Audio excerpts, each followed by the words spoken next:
Hi, welcome to Music Exposed, where my audio is muted to start the show, and I don't have a co-host. This is Music Exposed with the silence noise, and an empty chair.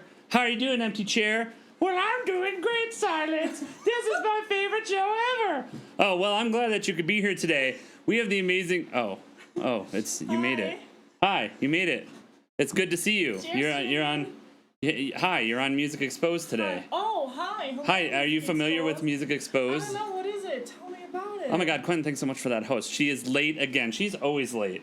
She exists on this plane of time that she's referred to as Portuguese time, that apparently this is Portugal time, and that Portuguese people just show up whenever the hell they want. That's not true. I'm trying, okay? I'm trying. I'm adding to my story, okay? Oh, okay, cool. And she's doing the social posts right now. Hey, listen. It takes a long time to look this good. Sure. That's a thing. I'm just making sure that you have sound over there. You're very quiet. They can hear me. They can hear me? Yeah. I know you've actually made a Music Exposed. Thank you so much for them biddies, Quentin. I appreciate that. Today we have the... Where am I? I'm right here doing Music Exposed. Everything is retweeted. Everything is... Oh, thank you for that. I'm glad. Hi. She's on Sarah time, which is similar to Krista time. What's Krista time? What does that mean? I don't know what that is. What's up, Blanf? How are you? Good to see you guys. And I know that what's cool about today is I know that I love when we have streamers on who aren't as well known and who are people that are going to be new to people. I know that Lia is a person that a lot of people... be new to people? Yes, I want them to be new to people. That are going to be new to Oh, okay. Yes. No, I want them to be new and people that people haven't experienced before. And Lia is somebody that I know a lot of you may not have heard of before, and she is fantastic. She's going to be an amazing guest today. And I actually don't know her. Yes. Yes. Well, what are your criteria then for getting to know somebody when you don't know them? Like, what are you looking for? Do you just come in cold? Do you come in for the enjoyment? Like, what's your story when you're hearing a new musician? You make horse noises. Got it. Be a horse. Horse noises. Yes. Horse noises. That makes sense. That's the first thing I think of too. No, but obviously they're the way they talk. You know, I'm not. Their music. And when you talk quiet like that, it doesn't pick up anything. Oh, it doesn't? No, sorry. You're so quiet today. I don't know what the hell is going on. I'm not quiet. Is this mine? Or this? No, you're two, but... Hi, hello? Hello, can you hear Tap me? it, if you're going to tap it. Come on. Hi, everybody. Yes, it's there. Oh my God, Theory Code Word, thank you so much for that gift to Lia Menaker. I appreciate that. We're excited to have you play too. And as I said, it's always exciting when it's people that we don't know as well, and that the community doesn't know as well, because that's the hope, that people get to know new music. And that's why I want to do this, because I want to get to know new music and stuff too. Same. Which is very important. So you're putting all this pressure on Lia today. That's good. I am. You're making sure you're like, this better be the best performance of your life. Yes, or I'm going to Simon Cowell you in the interview. Ever, Lia. Otherwise, we will judge you harshly. Yeah, I'm sure. I'm sure you will. So, obviously, you've probably noticed that things are a little different. We are here in the U.S. I hope y'all don't hate it. I won't hate it. The thing is when guests are on the show, I actually pay attention to who they are. So I look them up and watch their stream and their VODs a little bit. People and stuff, you know. Yeah. Why you have to speak into this mic? I know. I'm it's just very talking quiet. to you. You know? I know, but the problem is this mic is not a condenser like this one. Okay. So. Hello. You're super loud and I'm not. Like, you're just a loud person. Yes, that's exactly it. She got on today and she's like, I'm gonna turn this into a challenge to try to speak as quietly as I possibly can throughout this entire thing. That is you are like at 25% of your normal volume. Normally you're like screaming at the mic and you're like, hi guys, this is NPR today. Hi, I hope you're all doing well. What's up, Neo Venom? Thank you, JGRGRY. This shirt, actually, I got it in Mexico. We found the coolest alternative store in the world in Mexico that had shirts that I have not been able to find anywhere. And then this one in particular, this is actually probably the first scene shirt that I ever owned. I bought it when I was something like 15 years old or something like that. Thank you, Primo. Thank you, Primo, for that gift to Doth Rips. Susie scares me. Why? Why? Why does Susie Also, scare you? awesome on the second vaccine. I need to get my second vaccine still. I had my second vaccine before I went to Mexico, so. Yeah, I didn't. Jay Gregory. I like Gregory. Can we just go? Yes, That's it Jay makes Gregory. sense. I actually used to work with someone named Jay Gregory, like Jay interesting. Gregory. That's interesting. She seems scary. Do you agree? No. There's people that this is an interesting thing. So there's a lot of men that like scary girls.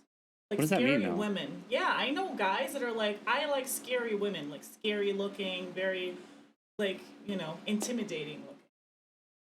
That's definitely not my Where are thing. I don't even Where are know. you on that spectrum? I don't know that I have a spectrum there. I don't. Don't you have are you more into the scary or the cute type? Driving me crazy. What? I'm trying to get your volume right. I see. This drives me nuts because normally I have the controls right in front of me. I'm gonna whine about my interface until I have it back. Yes. It Or is. until somebody donates $1,000. No, you don't have to buy me a new one. It just needs to come back from warranty. So this was a fun story. I haven't told the whole story. We talked about it a little bit on stream.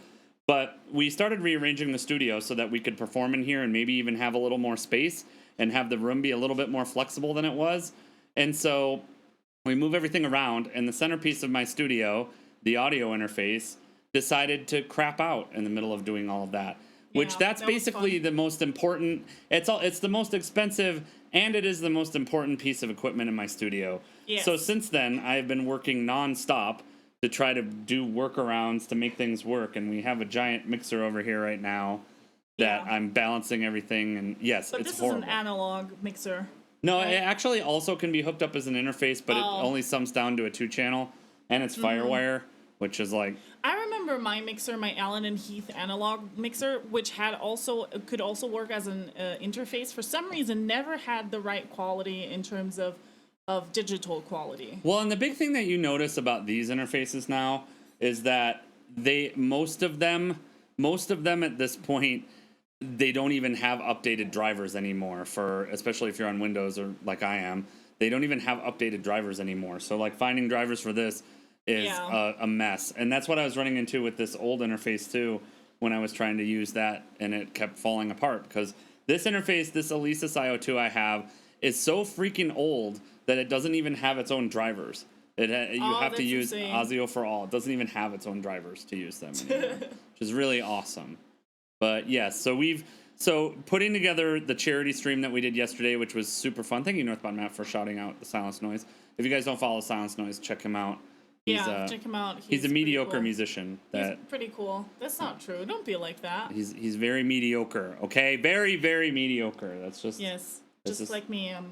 I would never say that actually. You You ne- know, you I would never- never say that I'm a mediocre musician. I know. You know, people are like, 'Cause you've been "Wow, on she's fucking so tour. arrogant." But like sometimes you just know. But it's the same thing. There's things that you know you do well, and you're like, you're confident about. And I think you should be confident about some things that you know you're good at. I'm not good. I'm just good at the saxophone. Don't get too excited. I'm not good at music. I don't know. In I general. heard he I'm sucks just- balls. You're right, Stream Dad. Thank you for that. I appreciate the honesty. Yes. That's what we really need to hear around True. here. Yes, Yes. I agree. That's So, very true. so that has been the story of the week. But we did have an amazing Mexico bound Mads. I kind of like that is still the message, but it definitely needs to be changed. Mexico bound Matt. That's right. He's got a lot. It's technically southbound Matt at that point, but That's it true. is what it is. That's true. Yes. It's more like southwest bound Matt. Because Mexico's very west, No, it's not. Mexico's It is. actually way further. In comparison to Europe, it's very west. What are you talking about? It is not west compared to where northbound Matt lives. It's actually Mexico Oh, it's and not? South Oh, I didn't America are far further east than most Americans and think then they it's are. northeast. Like sorry. Mexico City is in the same time. Northeastbound Matt. Mexico City is in the same time zone as northbound Matt, so you could probably just draw a line south. Who is this female version of me stealing my man? I don't know. Hi, hello. I am Underslop too, and I'm here to steal all your men. Who is the so you got cast as like the crappy replacement? Me? Yeah, Sarah over here thinking the world revolves around Europe. That's true. That is I true. didn't say that. I just said like from my perspective because She's I like, live in she's Europe. already got the bragging out today. She's like, I would never refer to myself as a mediocre musician, and Europe is the center of the world. Yes. Yes, that's exactly what I said. Mm-hmm. Hi, on Viva Mexico, slop. Yes. Yes. Mexico City is the same as Chicago, pretty much. I don't know. Yeah, USA. Yeah, America. I like. Yes. Yes. Patriotism. But also, hi, welcome to Music Exposed. This is the show where we talk about music. I like how you're introducing it 15 minutes in and after you're late. Yes, please. You know what? By all means, do your introduction. That's what I do. That's my meme. Do your introduction to the show, okay? Don't you I want to know see that's you my meme? introduce the show. Oh, it's great. It's the greatest Hi, meme. welcome to Music Exposed. This is the show where we talk about music. We'll talk about something music then. What is your topic today? I always bring topics. What did you bring to Music Exposed today? I brought I was thinking about this. I was in the bathroom and I was doing my makeup and I was thinking about this. This is very music related, by the way. Yes. When you put on highlighter on your Cupid's bow, it looks like snot. What the hell is a Cupid's bow? And I don't know why people put highlighter on their Cupid's bow because it looks like snot. And they continue doing it. It's 2021, people. Stop with the stupid highlighter. This has been a public service announcement from Music Exposed. Thank you. Yeah, what music were they playing in the place that we got the shirt? All sorts of different goth stuff. I think when we were there the first time, they were playing Bauhaus. They played a bunch of stuff that I knew, but all sorts of goth industrial music. Interesting, thank you, sir. No problem. This is very important. I don't even know what a Cupid's bow is. A Cupid's bow is this right here. The arch on the top of your lip, like looks like a bow, and it's the Cupid's bow. You deserve a good poop, because of Cupid. We have to explain that. That's the thing. So if you follow me on Twitter, by the way. I'm really funny. This is me being ironic, by the way. This is me being ironic. Don't think I'm... Everybody who's new is like, wow, this is an arrogant bitch. Yes, because we can tell that everyone in the chat right now is new. They're people we've never seen before. That's true. Hi, everybody. I've never seen any of these people before. Except for maybe Underslop. I've seen him before, I think. Everyone else here is new. Welcome all new people to Music Exposed. Are you flirting with Underslop right now? Yes, of course. Underslop is an attractive man. Listen, I am jealous. I can flirt with Underslop because he'll just run away screaming. We've already established this. I'm new here. But yes, that was the kind of music they were playing. They were playing music fitting of a store like that. And I think I got myself like 7 or 8 shirts. And I also brought back the Sister Noise 7 or 8 shirts at this point. I brought her so many things because they were shirts that I have not seen in a store for like 20 years. They were so cheap, dudes. Like so fucking cheap. Yes, follow Sarah on Twitter for quality tweets like yes. Did I ever tweet that? I'm yes, very sure that I sometimes just tweet yes. Sometimes I tweet things like boobs. But you wanted to explain the you deserve a good poop hashtag. You deserve a good poop. Oh, last night while we were getting ready to go to bed, Twitter decided apparently that I needed an advertisement for milk of magnesia, and so I posted it in Sarah's Discord. If you want to go see the ad, and even more fitting is that in the ad the woman was named Sarah. I didn't even notice it with an H though, because a Sarah with an H is not a real Sarah because H's are ow. Ow. That's true. So Sarah apparently is having digestive issues, and she needs to get milk of magnesia. Which I didn't know that, but Yeah, it's good to know now. It's good to understand now that this is digestive issues. This is digestive issues. What does that mean? What is this is? Whatever, my life right now. Your life is digestive issues right now? My life is a digestive issue. In general, you know what I mean? I don't know that I feel good about that. Yeah, I don't know that that's a good thing. Is that like what? You're not turned on by that? Does that not turn you on, baby? No, it's not. Oh well. It's not. No, it's not. Sad. Welcome to your 30s, Sarah. That's true. Milk of magnesia is low tier. Metamucil is mid tier. I have no idea what milk of magnesia is.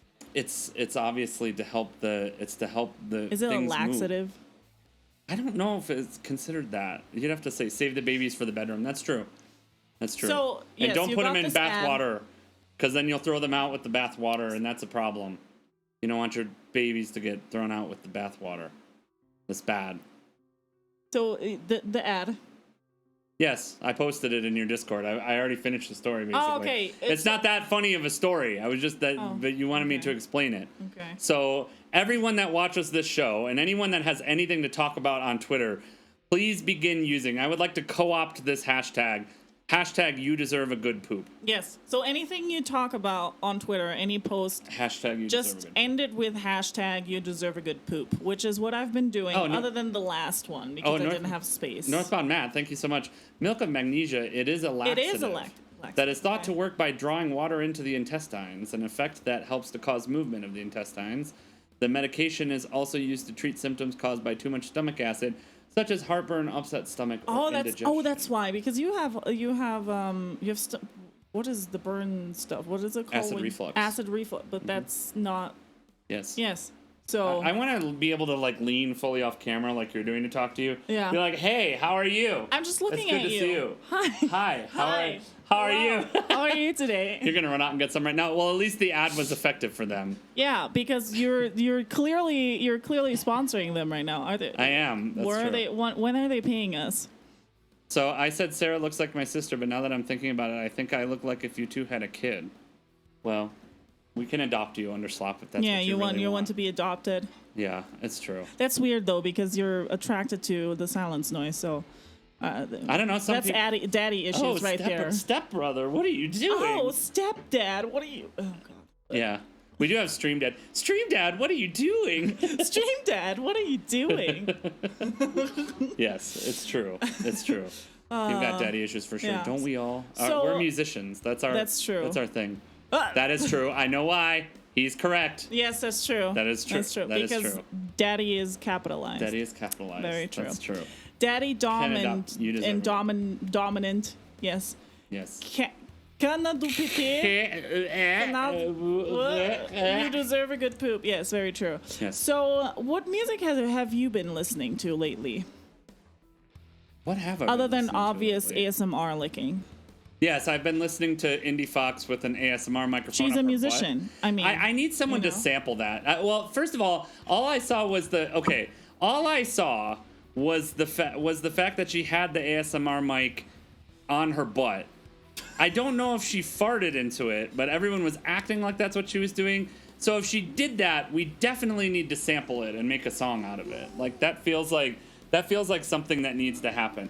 And I think it could be a remix because last night, Sister Noise and DJ Montague. Actually, we need to give a big Music Exposed happy birthday. Hold on, to DJ Montague. DJ Montague's birthday was yesterday. He's out there. He's here. And Sister Noise's birthday is next week. Oh, here comes DJ Montague. He's sneaking in to the Music Exposed set. He's here.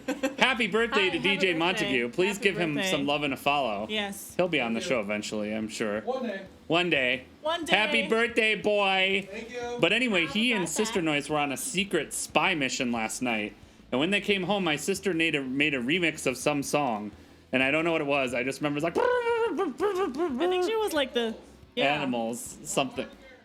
So they're yelling the song at me. So we'll use Indie Fox fart samples and my sister's trumpet samples to make this. It'll be beautiful. That sounds like kind of like Animal Crossing. Mm-hmm. I've been thinking about this. So because we watched Bo Burnham, I've been thinking about making more troll songs and just filling my life. She's like, I've been watching career. Bo Burnham. I'm feeling about stealing his whole act. Yes. It's like everything he does, I would like to do. Yes. Because I would like to be as popular as he is right Yes. now. Yes. I want to be famous. Yes. It makes sense. Just sing about Jeffrey Bezos. No, you have to pick a different billionaire. It can't be Jeffrey Bezos. Yeah, no, I will sing about Elon Musk. Okay. Mm-hmm. That feels very ironic. Yeah. Elon Why? Musk is not... That's a tougher name to sing. Like, Bezos has a melody you can sing. No, you but can- Musk. Yeah, you can do Musk. like a rap, like Musk. Elon Musk. Musk. Elon Musk. Elon Musk, your science is a must.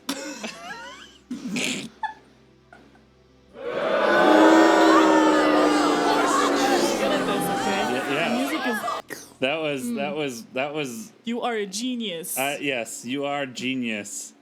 I did say that. I know that's why it's on your mind because the first time I actually showed right before I left Europe for the first time, I actually showed Sarah Bo Burnham's first special, What? And I was like, this reminds me a lot of your style, really our style of humor in general, but your style of humor in particular. And since then, you've just been like, I want to be Bo Burnham. I want to be Bo Burnham. You know why? Because I feel like I've had the same ideas and the same like types of songs and stuff. But my problem is that I don't do it. And sometimes I feel like there's people that have a lot of good ideas, but they just don't do it. Well, that's like 99% of the world. Exactly. Just do it. Just do it. And yeah, that's right. I feel like sometimes I feel like a failure because I'm the same. I'm like, I don't just do it. I just overthink it. It's the same thing when I write songs. It's like, oh, I'm not, publishing the song because I feel like it's unfinished or it's not perfect or there's things that I want to add to it, and it's. And it's the same thing with videos, with, comedy ideas and just ideas in general, where I'm like, don't let your dreams be dreams. I have this genius idea and I think people would love it. And then I'm like, yeah, I'm just too depressed. Ideas take work. I'm not going to do that. No, I love working. I'm a workaholic, but it's like, it's just sometimes it's the perfectionist in me just isn't really valuable in that sense. Yeah, but that's the thing. Like it's eventually you have to come to grips with the fact that either you're going to work on your discipline or you're not going to do it and just move on to something else. Yeah. Like to me, that's the issue that I have. I think is that eventually you start to realize. As you get older, you start to realize certain things about yourself, and you go, all right, well, there's some things that I always thought I was going to do, and maybe I'll always have ideas for them, but I just realized now that I'm never going to actually invest the time that's necessary to do it. And I thought that music was going to be that thing for me. Like, I took 10 years off of doing music and just wasn't working on it. But when I came back and saw how that was working for me and realized how important of a role it was in my life, it became very important for me to finish things.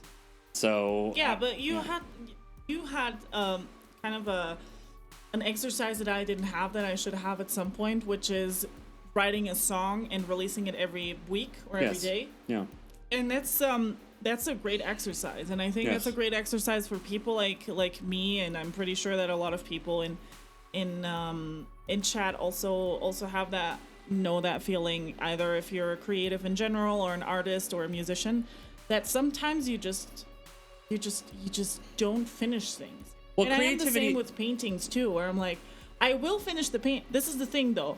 With music, it's different. Like, I'm very particular about music, but when it comes to paintings or drawings or something, I start getting impatient. So I will finish it, but I will rush it.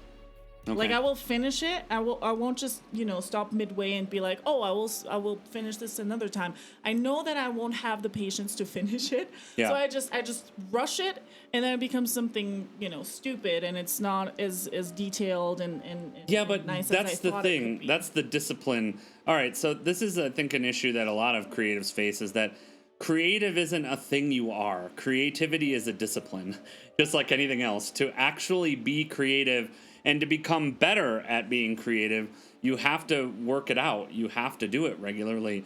And that's going to happen with songs. Like, the same thing happened for me. I've told the story on stream before, so sorry for those of you who've heard it before. But when I first got into Song a Week, and I had been linked to it somewhere on Reddit, and I found it and was watching people in the songs, I actually joined almost 6 weeks earlier than I posted my first song. And so the first week I saw it, I'm like, this is a great idea. I'm going to get involved. I introduced myself, and then I vanished for 6 weeks. But that whole time I was working on a song. Yeah. And I was working on the song. Hilariously enough, the thing that still makes me laugh about that is that project was called The Breakthrough Song. That's what that song was called. And I did the same thing that I did for many, many years before that, which is very similar to what you described. I'm a perfectionist as well. Like, I like complicated things. I want it to have arrangement. Like, I put a lot of effort into the songwriting side. And so there I was after like and then what starts to happen, and I'm sure a lot of creatives will realize this, then you're like, oh, well, I'm a failure. Like, I said I was going to get this done in a week. Now we're sitting 4 weeks out. The thing is not done. I'm not making any progress. It's not working. And now I'm a failure. And so that gives you more excuse to not get shit done. And so finally, at like week 5 or 6 after I joined this thing, I'm like, all right, I really need to get something done. And this is clearly not something I'm going to get done. And so I sat down and I'm just like, I'm going to do something incredibly simple. Like, I'm going to focus on keeping this very minimal, very, like focused, just, and I was flipping through synth sounds and I found this pad that I really liked. And it's this song called You Saw His Face. For those of you who don't know it, I'll play it loudly here. But this is You Saw His Face, which is very, very simple. But I really like those pad. pads. Yeah, so that pad is what I found. And basically it's just that pad, one synth part, and drums. Yeah. And I finished that, and at that time, what was exceptionally fast, I finished it in like 6 days. Mm-hmm. Now I can finish a song in an afternoon. Yeah, you could do that in a day. I could do that in an hour. Yeah. But if I was like, I need to finish something else. But that broke the bullshit for me and went like, all right, I can do this. And I can get something done, and if I have to, because what I'm saying all this to speak to your point of, sometimes you have to actually rush to get something done, or sometimes it's not going to be perfect, or you're going to release it and then 6 weeks later you're going to look back and be like, man, this is not exactly how I wanted it to be or what I was hoping it would be. And that's why I think, again, you have to get into some form of a discipline. Now, when I take on something, I'm always crazy. So for me, Song a Week was kind of it's a crazy way to do it. Yeah. But I learned so much in that period of time and in finishing those songs and doing all those things that it has made me so much faster and more skilled at what I'm doing and skilled at the art of decision making. Because most creatives are afraid to commit to decisions. I think that's what it is. They're not just like, all right, well, I'm going to make a decision on this, stand or fall. Maybe it's not the perfect song, but what you can always be confident in, and you can be confident in this too, is that there'll always be another song. Like, you'll be like, all right, maybe this didn't come out the way I hoped.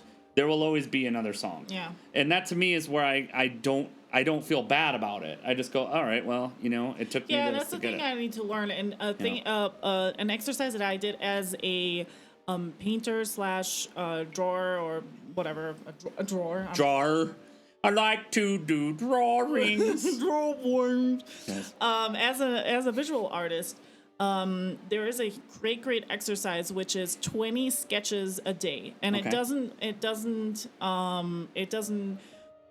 have to be finished things at all. It's sketches. You go out or you go wherever and you just draw whatever is in front of you, and you do 20 sketches a day. Mm-hmm. And that for like a few months or whatever. That, first of all, you gain amazing practice.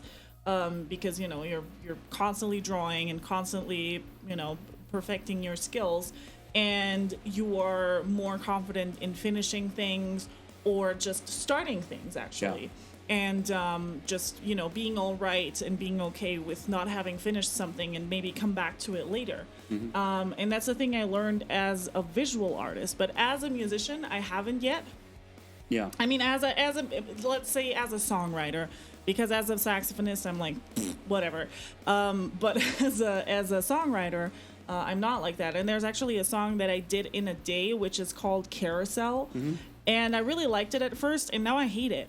And I feel like I should do more things like that, where it's like, oh, this is not a great song, but I did it in a day, and I was feeling very creative that day, and maybe I should just do that. Well, but you have to look at it. You have to look at it as a time capsule of that day, though.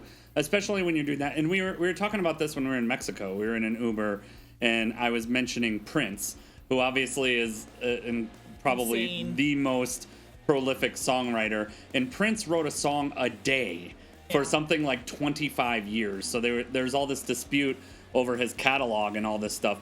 And you think about it and you're like, man, Prince wrote a lot of hit songs for himself and for other artists. But also shit songs. But obviously. I'm guarantee in that catalog, if you're writing a song every day, I'm sure that 60 to 70% of those songs are not, they weren't, in his opinion, worth seeing the light of the day. There's a difference, because I used to write several songs a day, mm-hmm. and I'm pretty sure that Prince writes in the old school jazz way, because he was in the same era as Miles Davis and stuff, and I'm pretty sure that he which is very different from you, because for you, writing a song means actually producing a song. Thanks for gifting that sub to Soul Bear. Which means for you, it's actually producing a song. For you, it doesn't mean just writing a song. Writing a song with chords and a melody is a thing that is pretty easy if you know theory and you can write sheets in theory. It's pretty easy. Like I said, I used to write several songs a day, sometimes when I felt very creative, for my band or, just in general, sometimes classical music and stuff like that, but I didn't have to produce it. And that's the thing that you do, which is a little different to other songwriters who just use sheet music or just use, the written form / theory. You actually produce a song. Mm-hmm. Like, you're not just like, oh, okay, this is a melody that I have, I'm gonna write it down and I'm gonna put some chords to it, and then I will figure out how to record / produce this. You actually are somebody who produces the whole thing, which most of the time doesn't include in the same day mastering, but it's a finished song basically. Yeah, Prince did that too, though. Prince is like that. And as I well. think that's insane. They're like, I think Thanks. I think you're insane. Thank you for saying that. I think that's insane because I could write a song by just writing it down or something, and thanks, I'm insane. Yeah, but yes, you produce a song. It's like you play the drums. You put down the chords with either piano or you always use the keyboard, but like with pads or with other synths or with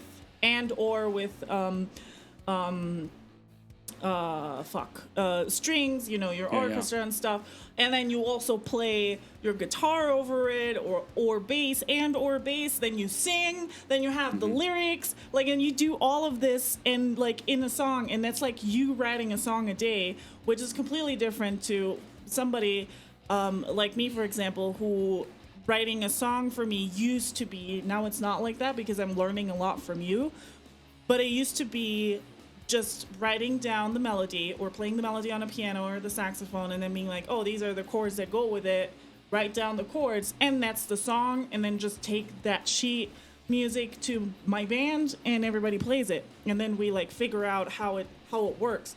So your way is more insane. It's way more work, It is way more work, yes, it is. And even if I did lyrics, way more work, because you basically just produce a song that is ready to be released after mastering. That's the hope. Underslop, I relate to Silence's neuroticism. I write and produce at the same time, which I was that dumb quick. I wasn't. Like I was talking about, You Saw His Face, which was a very simple song, took me 6 days 3 years ago when I restarted. All the stuff I was doing after that, when I was doing song a week, was taking me mostly the full week. And it wasn't there was turning point songs that I can think of where I started getting faster and I started getting things that were more in line with what I had in my head, where it was like, all right, this is getting closer to what I want. And once I hit that stride, it became easier. So the speed happened in phases, and I still don't actually think I'm that fast. Like when I'm mixing Northbound Matt stuff, I still feel kind of slow. Well, you wrote, how many days did you need for Casey's Mystery? 2 days? Well, 2 because you were tracking. It would have been done on the first day mostly, but yeah, but I wanted we were you both to write. writing that song. We both were writing. No, I did. The base of that song was done in 3 or 4 hours. Yeah, and that song is a complicated song too. Yeah, it's like it's a complicated song, and it's very unusual forms and stuff. But it's very interesting how even something, and you've never written jazz before, right? No. That was your first. This is the thing. That was his first, or is still his first jazz song that he wrote / produced. That was done in basically an afternoon. Here, we'll And then I recorded stuff and I added stuff and solos and instruments and whatever. And then after that, you perfected it and added the final touches and then mastered it and it's done. And it's insane. It's like an insanely good song. And I'm a jazz professional for many years, and that really blew my mind because it's jazzy, it's complicated, it's hard to play, it's hard to keep up with. Although there's not a lot of key changes, which normally happens more in jazz songs.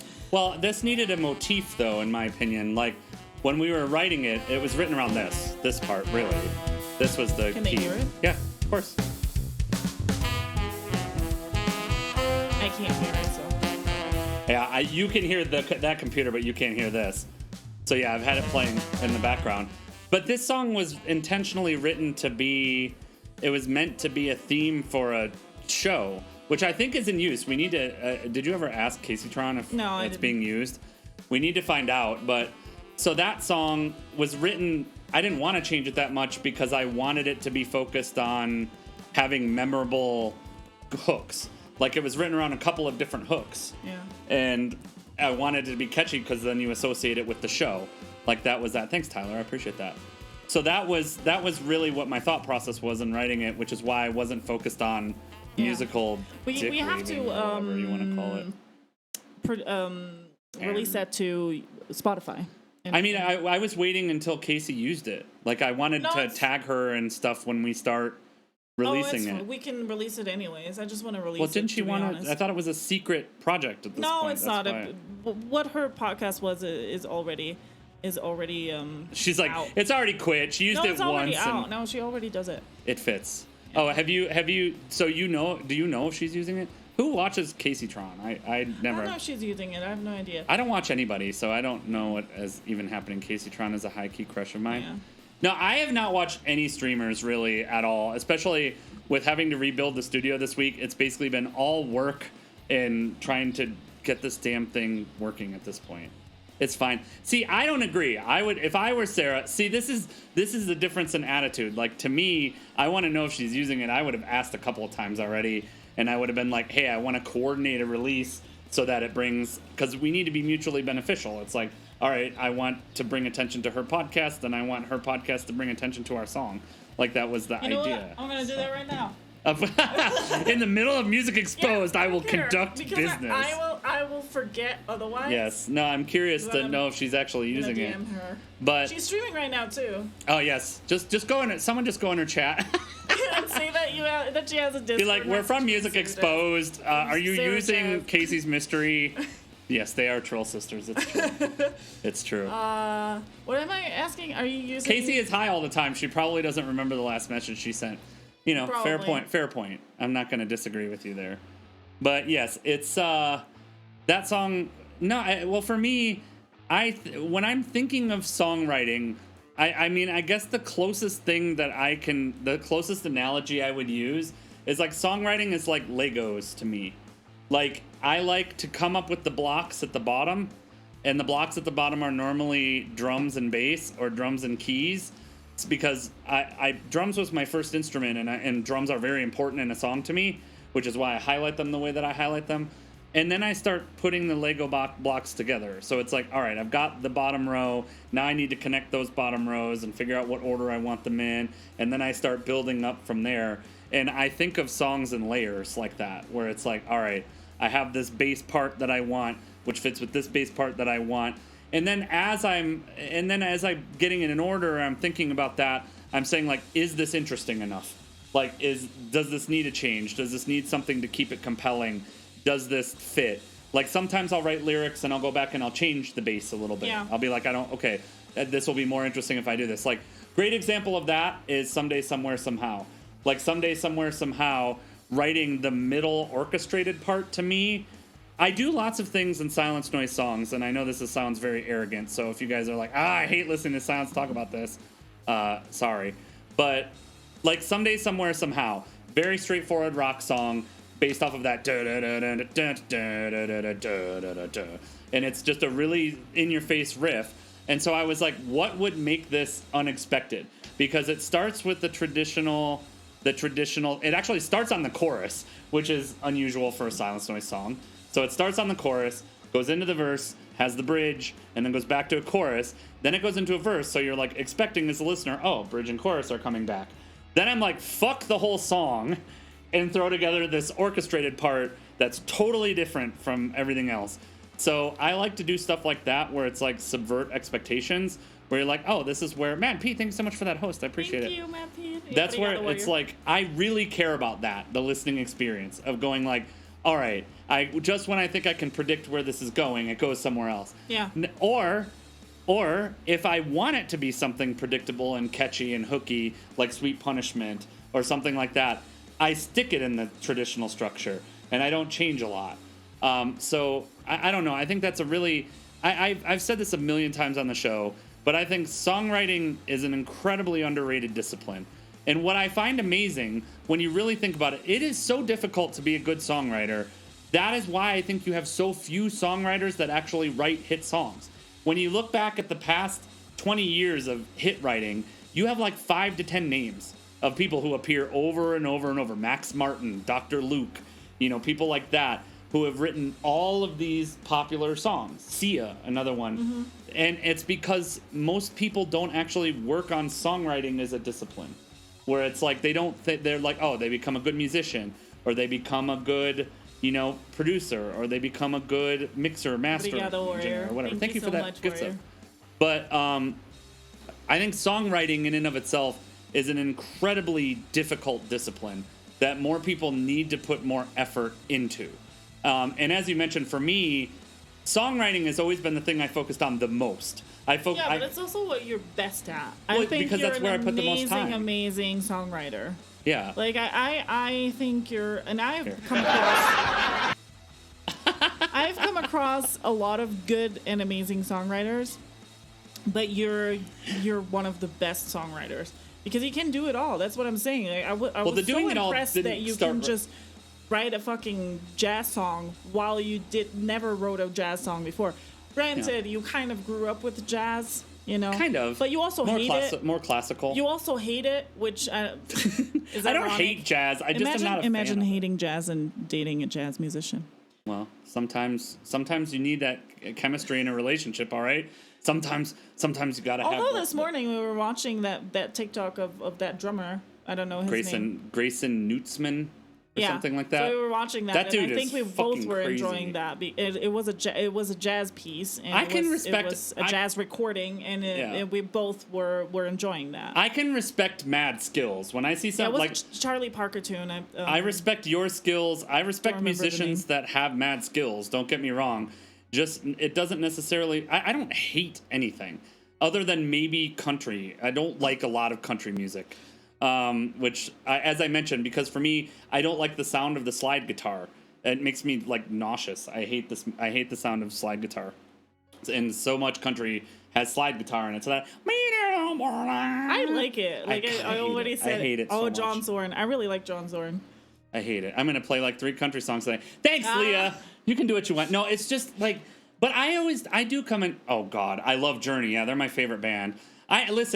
I do have opinions, don't get me wrong. Like, I normally will give everything a chance. Yeah. And then there's some things that I just can't stand. I mean, I agree. Like, there's instruments that I don't like. God damn it, I hate, what is this? Oh, okay. I thought you were going to do something.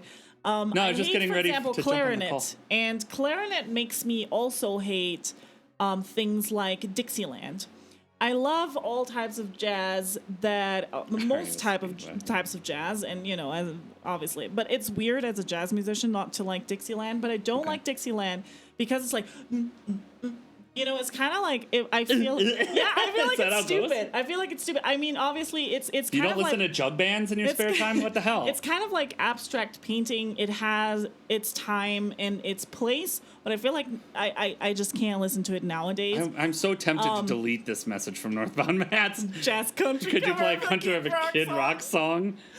Free jazz, yes. Sarah loves free jazz. No, too. I'm not a fan of it's free a joke. Jazz. I'm not a fan of free jazz. It depends. Like I feel like people like Ornette Coleman did a great job at free jazz. Farrah Sanders, amazing. Like his free jazz is amazing.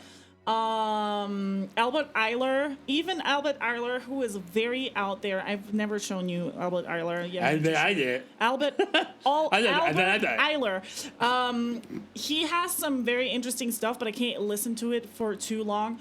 But the free jazz that exists kind of nowadays, where it's completely without any, it's just what people nowadays would say is jazz, but it's just free jazz.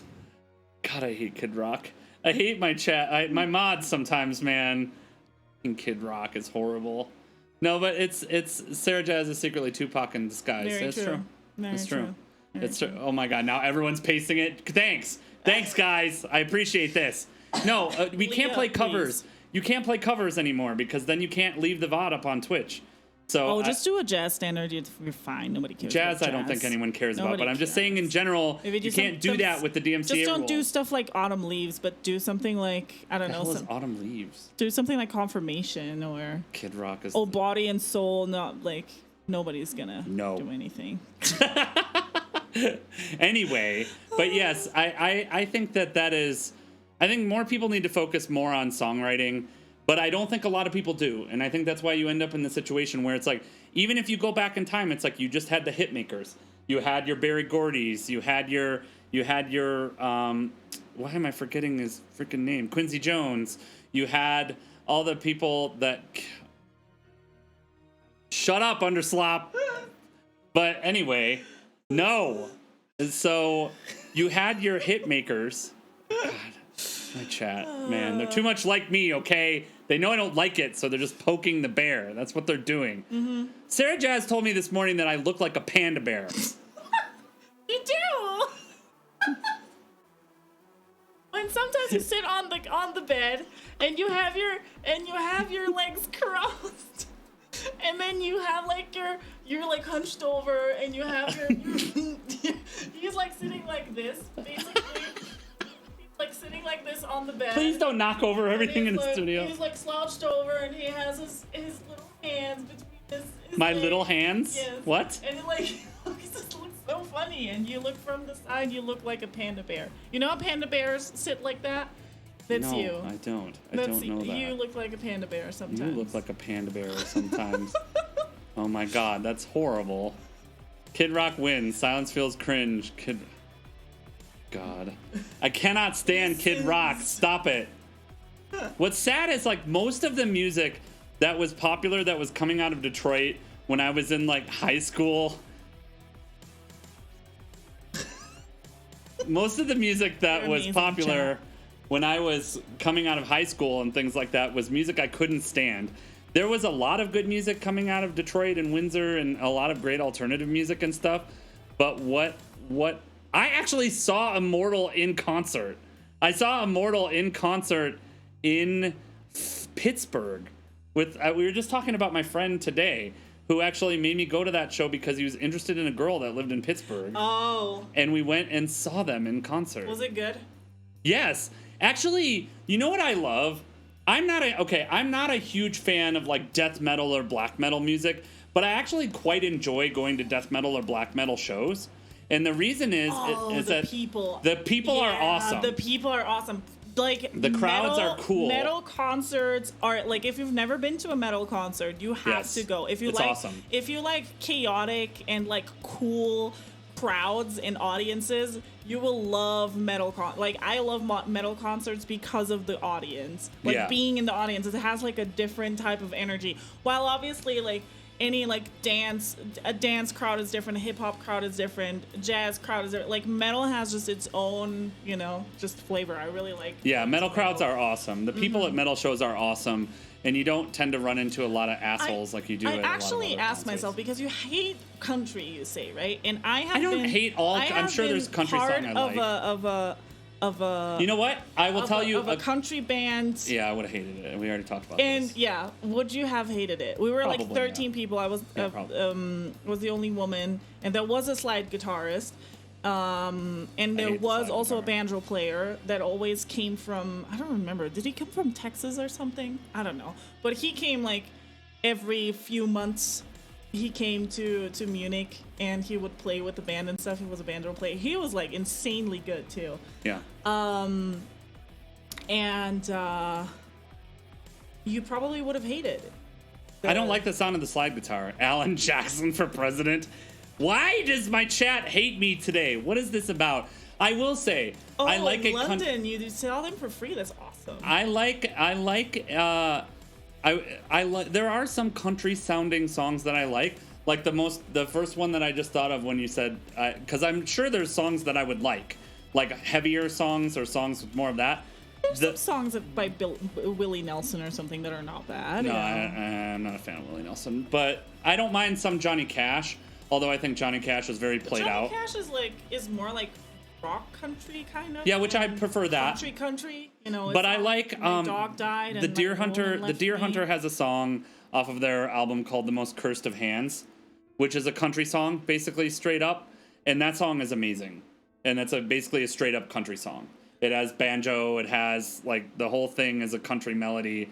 If you guys haven't listened to it, it's an awesome. Have you song. ever listened to the song Seven Spanish Angels? No, what I is love that song so much, and it's by Willie Nelson, and even Hold on, Ray Charles sang it with I'm him. just giving the call. I do see Leah went live on her channel. I don't see you in the chat, but we're getting ready to bring on Leah. So jump in that chat with your camera and mic off when you can. Anyway, continue. But Willie Seven Nelson. Spanish Angels is a beautiful song, for example. Never heard of it. It's so country though. It's So country. Yeah. You And country there's a lot of girl. I like a lot of country songs. I also thought for the longest time I didn't like country. Then I started being in a country band. That's Yeah. the best, right? You get booked for a band in a genre you thought you hate, and then you start liking it. And I used to sing also like very like obnoxious songs, you know, obnoxious whammon songs. Yes. Yeah. Or like, Like- Spanish Spanish mixed with American country. Yeah. You know those? Yeah.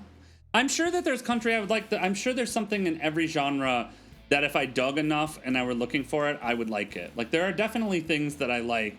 As I said, just thinking about that, there are some Elton John songs that I can think of that are kind of country-ish sounding that I like. Yeah, and I would imagine that if I were to like country, I would probably like the older, because now country music is just pop, basically. It's just all pop music. And so that is, okay, Leah's here, cool. I just wanted to make sure. So, I see her. Thank you for jumping in. What is your favorite Journey song? I hate Journey, but if I have to pick, I don't like Journey. This is why chat is all over me about Journey. I think Journey is horrible and overrated. I also agree. Dolly Parton is awesome. So Yeah, Dolly's Parton awesome. is awesome. So and Dolly has great songs too. German so country she's is like folk. polka basically. Yeah, it's like polka. Polka German folk. country is kind of like polka, but also mariachi. I found Mariachi out. has a ton of country influence in it when we were listening. But to it, it's yeah. but we didn't do German country. It was a Western saloon, you know. You're a Western saloon. Yeah, it was American. Like, oh, they had such good burgers, dude. Nice. Oh, I didn't turn on. Yeah, because I have no audio on. That's helpful. That's Yeah. helpful that I did that. Sorry. There you go. I don't know Don't why stop I did that. believing. That No, one day if I have fans will to pick, love Journey. no, if I have to pick a Journey song, the song that I'm gonna pick is "Wheel in the Sky." I don't like Journey, but if I'm gonna pick something, it's gonna be "Wheel in the Sky." So that'll be the song that I pick for Journey. If I have to listen to a Journey song. If I have to listen to fucking "Don't Stop Believing" or "Lights," I hate that song so or "Someday Love Will Find You," if I have to listen to any of those songs again, I've had enough. And who gets thrown into the sun, Kid Rock or Journey? Kid Rock. That's an easy choice. Kid Rock is far worse than Journey. Like I don't like Journey and they make me angry, but Kid Rock is just a scourge on humanity. Not only is he a horrible musician and all that stuff, but he is a goddamn scourge on humanity. He's not there. He is a plague on all of your houses. This man, Terrible. Kid Rock. But anyway, hopefully Leah's hearing us now. I think I fixed my issue over there that we didn't have sound. So, ladies and gentlemen, let's get ready to present Lia Menaker. She's coming on. I'm just waiting to make sure that she goes live before I switch over to her. And there she goes. Ladies and gentlemen, where's my crowd? Lia Menaker!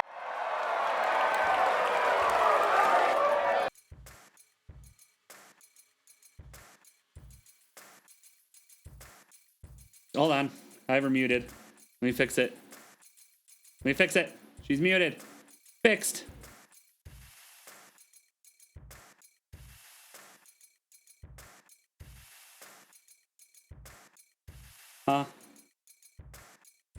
Hold on. Still not getting sound. 1 second. What happened? Fix it. We can't hear her. Hold on. Always fun. Always exciting. Always the best. Why is it not working? Here. No, that should. This is my issue with my sound card. Shh, just mime her songs. That'll work. Hold on. No! Of course it's not working. Yes, just please. Hold on. And the worst part about this, of course. Did you just bang into the mixer? Hold on. I can't hear her. Why can't I hear her? Hold on. Let's refresh. Desktop audio? Now I'm hearing the ad. You're hearing it, though. Hold on.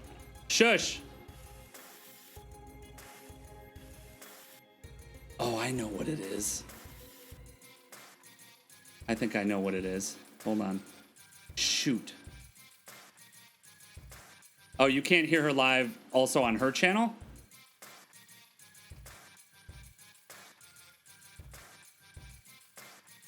Okay. Oh. Hold on. Yes. I can hear you now.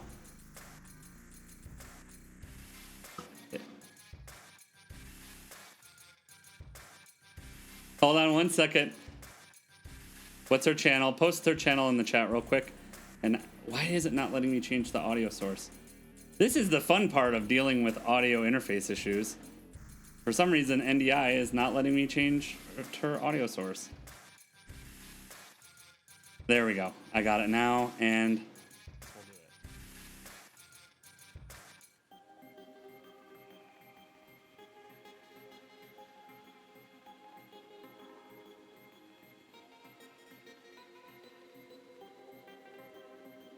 We can on her channel. Now, I just need to fix it on my side, which is almost there. I'm almost there. Yes, you can hear both. Jump over to her channel real quick and I will get this resolved on our side.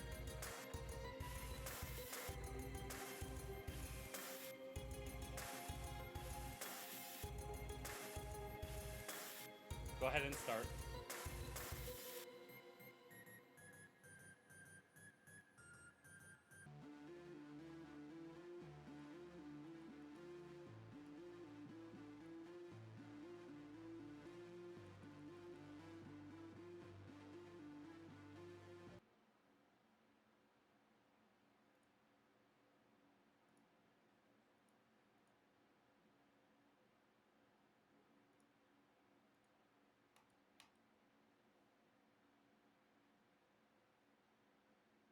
Tune that I cooked up just for you all today. So thanks for joining me. Super excited to play. And let's start. This is a song called Push Pull that I wrote. I'm thinking it's about time to toss the gloves and call you out. I'm gonna call you, so I will. I won't call you. I'm feeling like a fool with this push pull. You find it free and feed the fire rolling down. You're running faster than I'm falling. I know. Just forget it. I know.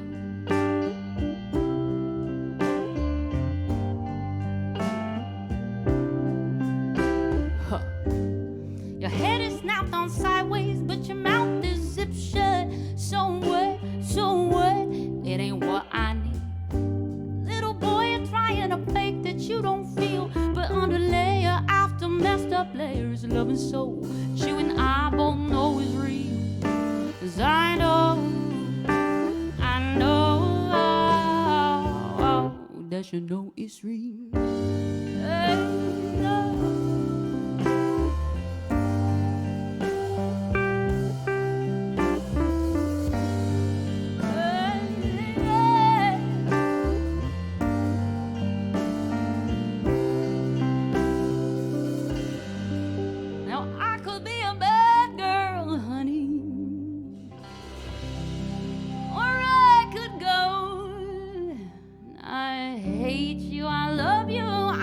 Sick and tired of you, but that ain't nothing that you don't already know.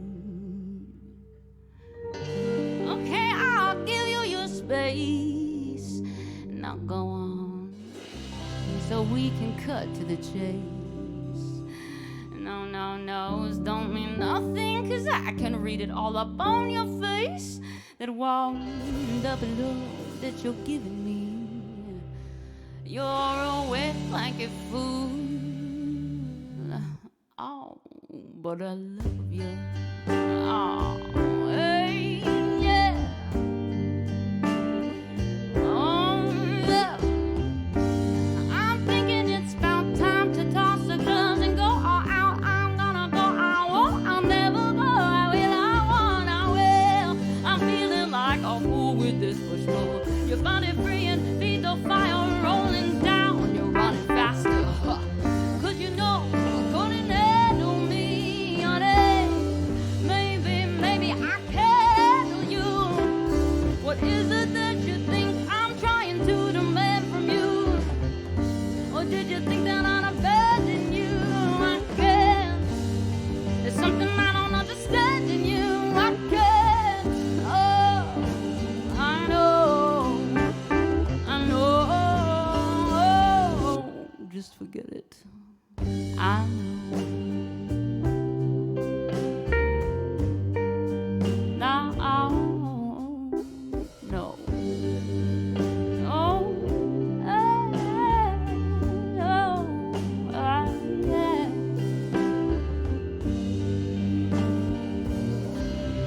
Cause all that walled up love that you're giving me, you're a wet blanket fool. Oh, damn. But I love you.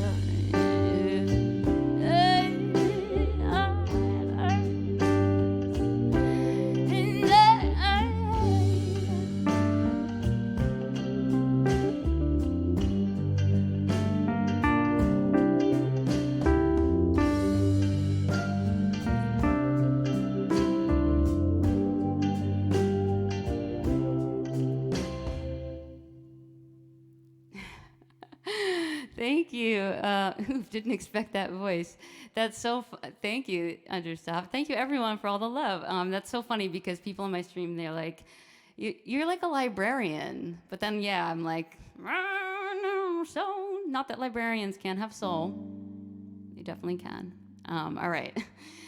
I'm gonna go into this again. I did this just for y'all for today. So let's see how this goes. Soulful Librarian.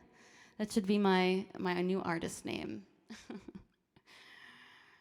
right. Let's see. Make sure I do all the things. Transpose. Auto scroll. All right.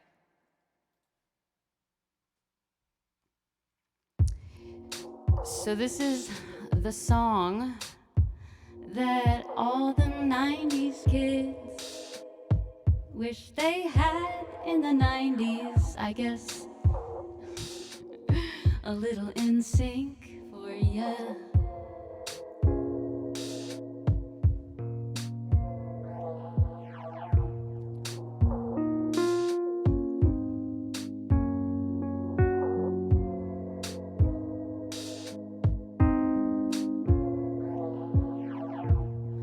I'm doing this tonight.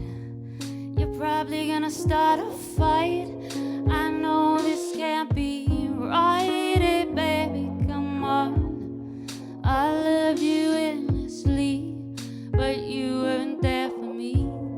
So now it's time to leave and make it alone. I know that I can't take no more, it ain't no lie. I wanna see you out that door, baby, bye bye bye. Don't wanna be a fool for you, I'm just another player in a game for two. You made me, but it ain't no lie, baby, bye bye bye. Don't really wanna make it tough, I just wanna tell you that I had enough. Might sound crazy, but it ain't no lie, baby, bye bye bye.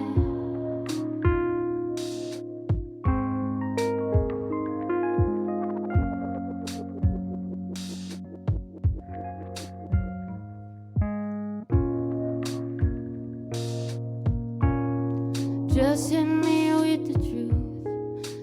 You're more than welcome to.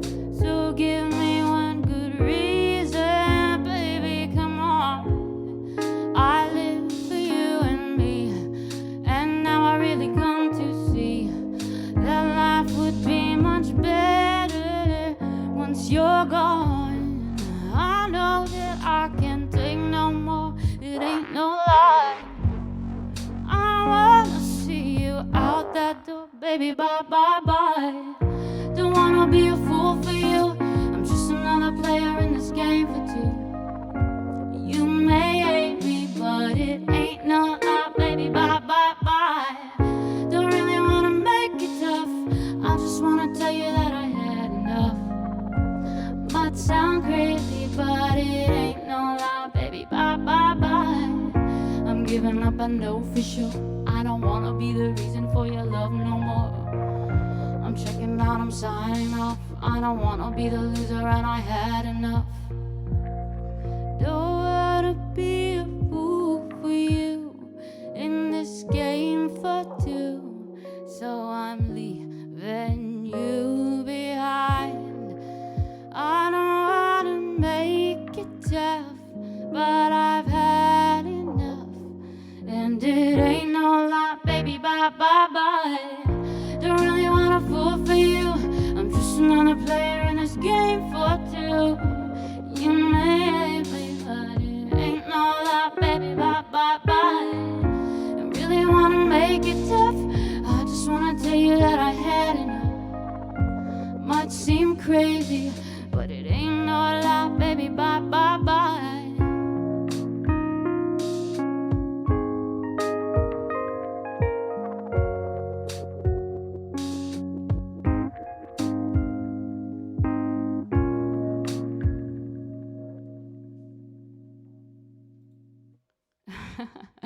All right. Oh, thanks so much, Ken. I appreciate it.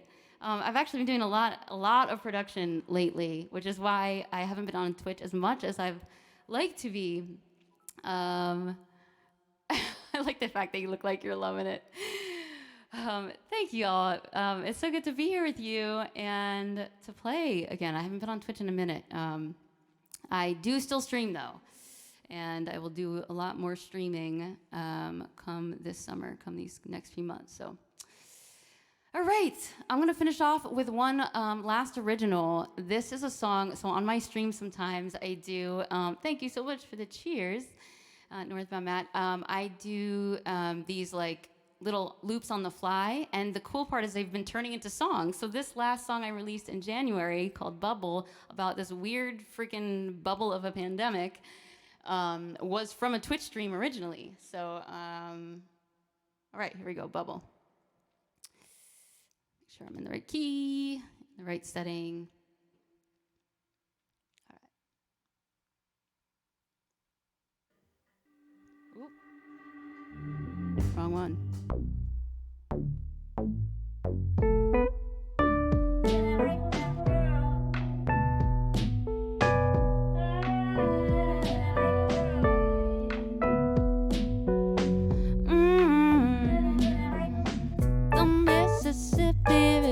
Calling to me way down south in New Orleans.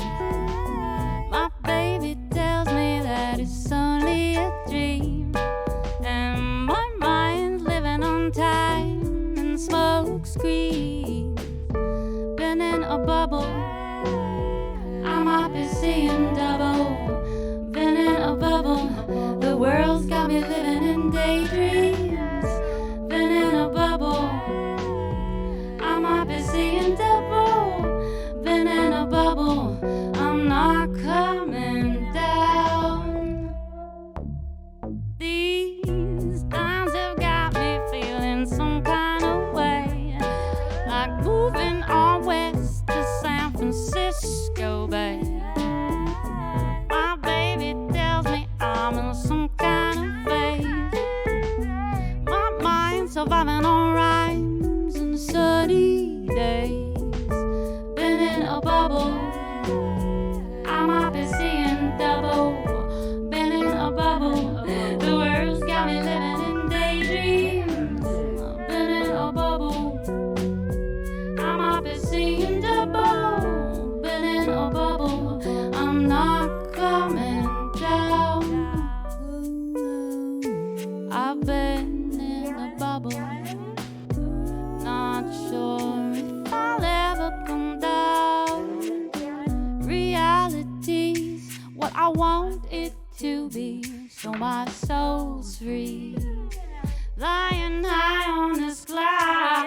stuck inside a cycle and it's taking its toll.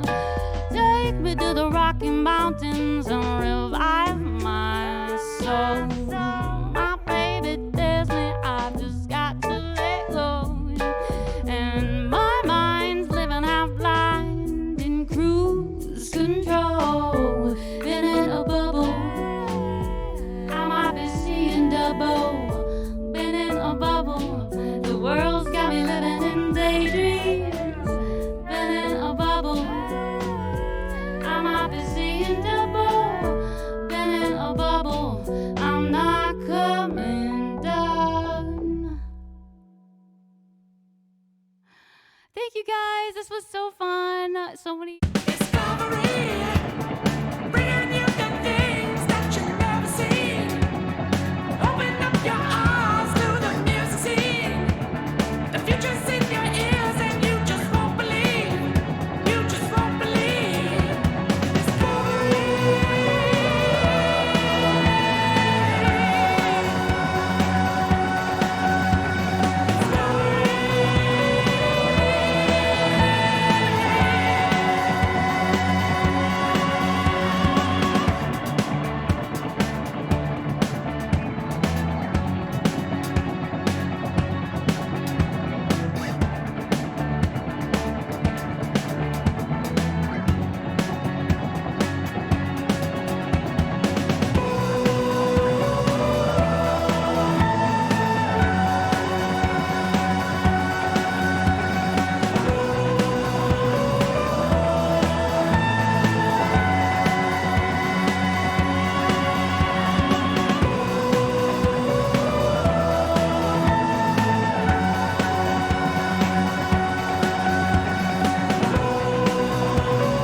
Oh my God.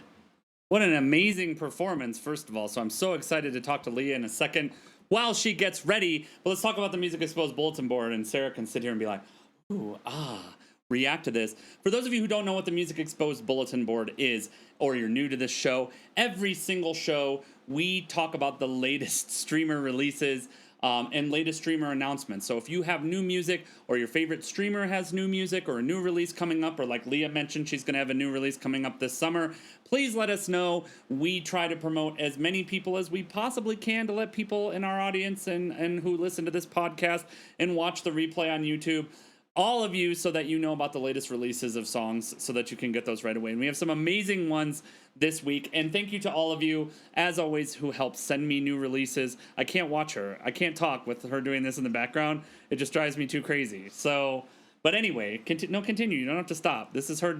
She's like a bad sign language interpreter. I love it. So when you have new releases, or your favorite streamer has new releases, or you have announcements that you need us to know about, please let me know. Ken at musicexposed.show, or it's Ken at thesilencenoise.com. Musicexposed.show has all these releases that we have here. So let me put this link in here since I wasn't prepared for it. But please check out the bulletin board. It's super important to be able to check out these new releases. And let's talk about what we have this week. So we have a new release finally from Lunar Tides. They just dropped their new EP that's called Breach the Horizon. And actually, they got huge news. Their Lucas's other band, The Science Of, is now opening for Crowbot on their upcoming tour. So The Science Of is going on tour with them. So Lunar Tides, after this release, will be quiet for a little bit since that tour is going to be happening, which is super excited for them. But if you have not listened to their new EP, Breach the Horizon, it's freaking awesome.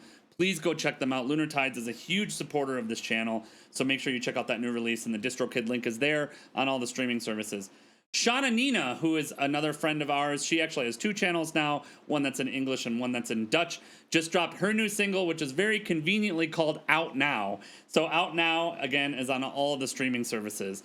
1 vs. 0 just dropped a new performance album that has a title that I cannot repeat. It's like N*LY parenthesis VIN. I'm going to paste this in here because that's what this is. But 1 vs. 0 just dropped their brand new performance album that is available there. So make sure that you check that out on their Bandcamp. Lia Menaker, another friend of the show, she's been a guest on the show before, just dropped her new single. It's called Hold. I posted the YouTube that we have up there. So that is available. Check that out. Scene of Action actually just dropped his brand new video, which is called A New Beginning. And he has a new album that goes with it that's called Feel. So Scene of Action is obviously a huge inspiration for a lot of music streamers. And I love how serious Sarah takes this. What I'm doing the goat for Scene of Action. He's the goat. He's the goat. Oh, okay. Yes. So that apparently is what Scene of Action is like. No, you have to put on sunglasses for him. Like that's the thing, right? Give me your Here, you can. These are dirty. No, the red ones. Because the red ones for orange. Because orange. No, he has. Scene of Action is orange. He wears regular sunglasses with orange on it. But anyway, exactly. So Scene of Action has a new single out called A New Beginning. Jordan Lane just dropped a new single that's called Mirrors, which is available on all the streaming services. The DistroKid link is on our site. Chase Davidson, as I mentioned, who's kind of out of cheat code right now because he drops new singles every single week, dropped his video for Just Be Here. He dropped that in my Discord, but we've got that up there as well. And then 2 announcements that are music related but not new song releases.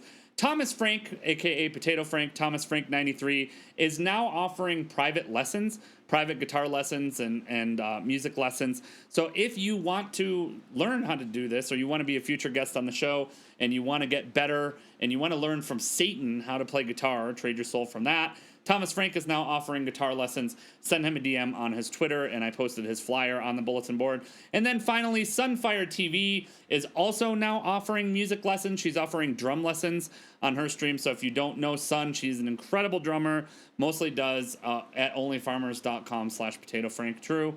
And then Sunfire is offering drum lessons. She's offering those through her Patreon. So if you're at her $30 a month Patreon level at patreon.com/sunfiretv, then you can get those lessons. So this bulletin board is amazing. Lunar Tides, Shauna Nina, 1 vs. 0, Lia Menaker, Scene of Action, Jordan Lane, Chase Davidson, Thomas Frank, Sunfire TV. That is your Music Exposed bulletin board. Hooray.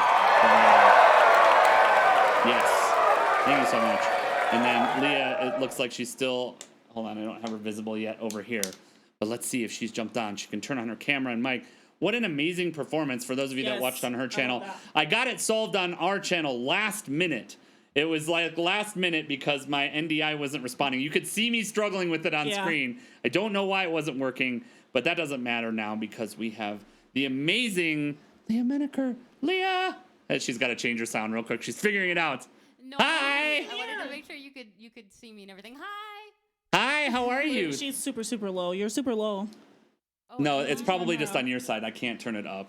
Oh. So you'll just have to, she's okay on our so it's end. okay, cool. Yeah. Okay, we're anyway. good. Okay. yes, we're good. Thank you so much for that. But so Leo, first of all, what an amazing performance. Yes, that was awesome. That was incredible. And for those of you who hadn't followed her again, !guest in the chat.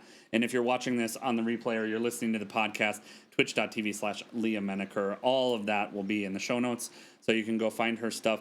So the first place I wanted to go, because you told the story a little bit, and it was the first thing that jumped out to me, is you mentioned that Bubble, the song you performed last, was something that you wrote on stream. So talk about the process of how that came to be. Was it something that you pretty much immediately knew that you were onto something, or was it something that happened over multiple streams? Or just tell us a little bit about what the process of writing that song was like. So I laugh because if anyone who usually is on my stream is in here, like sometimes they're a complete fail and sometimes they're not. But usually I just kind of throw on like a drum sample, and or I guess I should say like a VST, and I try to play around with it and just kind of play whatever feels good, and then I set something. That's what happened with Bubble and what usually happens when I do these kind of looping things on my stream. And I create a loop, and then so I have the drum, and then I play around with like some kind of chord situation. Like, oh, that's cool. And then I add it on. It's very improv-y, very much like I have no idea what this is going to be about, what it's going to sound like, or if we're even going to like it, but like, let's just go for the ride. And then usually I ask the chat, like, what do you want this to be about? I don't remember how that one came about. Maybe it was like at the start of COVID. So I was like, like, this is some weird Are we allowed to curse on this stream? Yeah, of course. course. Okay, Yes. okay. I should ask It's that. called Music Exposed, so I understand. That's true. Okay. Yes. Yeah. So we're like this weird ass bubble we're all in. Like, let's just do that. So usually it's just like a loop. So it's got a cool groove, and we like, with help from the chat, like different lyrics they can throw out. I don't know if Leaked Wisdom is still tuning in, but he likes to make me rap, which I'm really not great at. But and then usually I save them, and I have like 20, which is really fun because it's like I'm not struggling to write music because I have all these crazy loops, and I use that loop as like the chorus usually, and then I try to form things in between it. I usually re-record things because on the fly it was, maybe not as what I wanted, or and then I end up creating a song. And actually, Bubble, on my Patreon, I did like a whole series of like taking people through as I wrote the song, which is kind of cool. So if people are interested, they can kind of go there and check it out. Oh, that's awesome. Nice. Yeah, it was really fun. First of all, thank you so much, Underslove, for the tier 2. Yes, and I thank you actually so have much. a question. I have questions that relate to this topic, but I feel like those are questions. You were mentioning that you have the librarian look, and I want to know, is that something you consciously have as an image, or are you working on that, or like, just tell? Are you like the type that goes on stage and is like, "Hi, I'm little librarian," and then you're like, That's so funny you ask that, because I've like spent so much time. Not that there's anything wrong with librarians, but like clearly like my music doesn't like. It's not like folky and like quiet or whatever you would like the typical thing you would stereotypically think of. Yeah. But it's just like how I naturally come across at whatever I do. Like I got new glasses to try to like make them different, and they're like, you still look like a librarian. Yeah. So I try to, this is really kind of lame, but I try to be like, maybe if I wear a cheetah shirt, and then like, I'll be like more like less like, yeah. You're more and like I just, raw librarian right now. Yes. I'm a roar librarian. Yes. Yeah, I mean, usually my personality, people are like, you're like Daria, like I just kind of am monotone and like, I don't know, so I'm a mix of weird things, Daria, librarian, and cheetah. Do you feel because of that it surprises people? Like, obviously you brought it up. Do you feel like you surprise people when you bust out and you bring all that soul to the music? Or do you just feel like it's part of what you do and it just comes out right away? I hear that a lot, that people are like, whoa, I didn't expect that. I think it's because I'm not as good at talking as I am at singing, I guess. Yeah. But like I just am more awkward or whatever. But I have like tried for a really long time to like consciously change the brand enough that like sometimes I'm like, oh, that's why I don't see maybe the numbers I want on like whether it's Twitch or Spotify or whatever. Sure. But some of my friends have been like, just to own it. Like that's what you are. Don't try to change it. So that's what I am. Do you feel do you perform, or before COVID, did you perform a lot? Before COVID, that's when I started Twitch like 5 months before COVID. Right around the same time I did. So yeah. Oh, really? Yeah. Okay. Yep.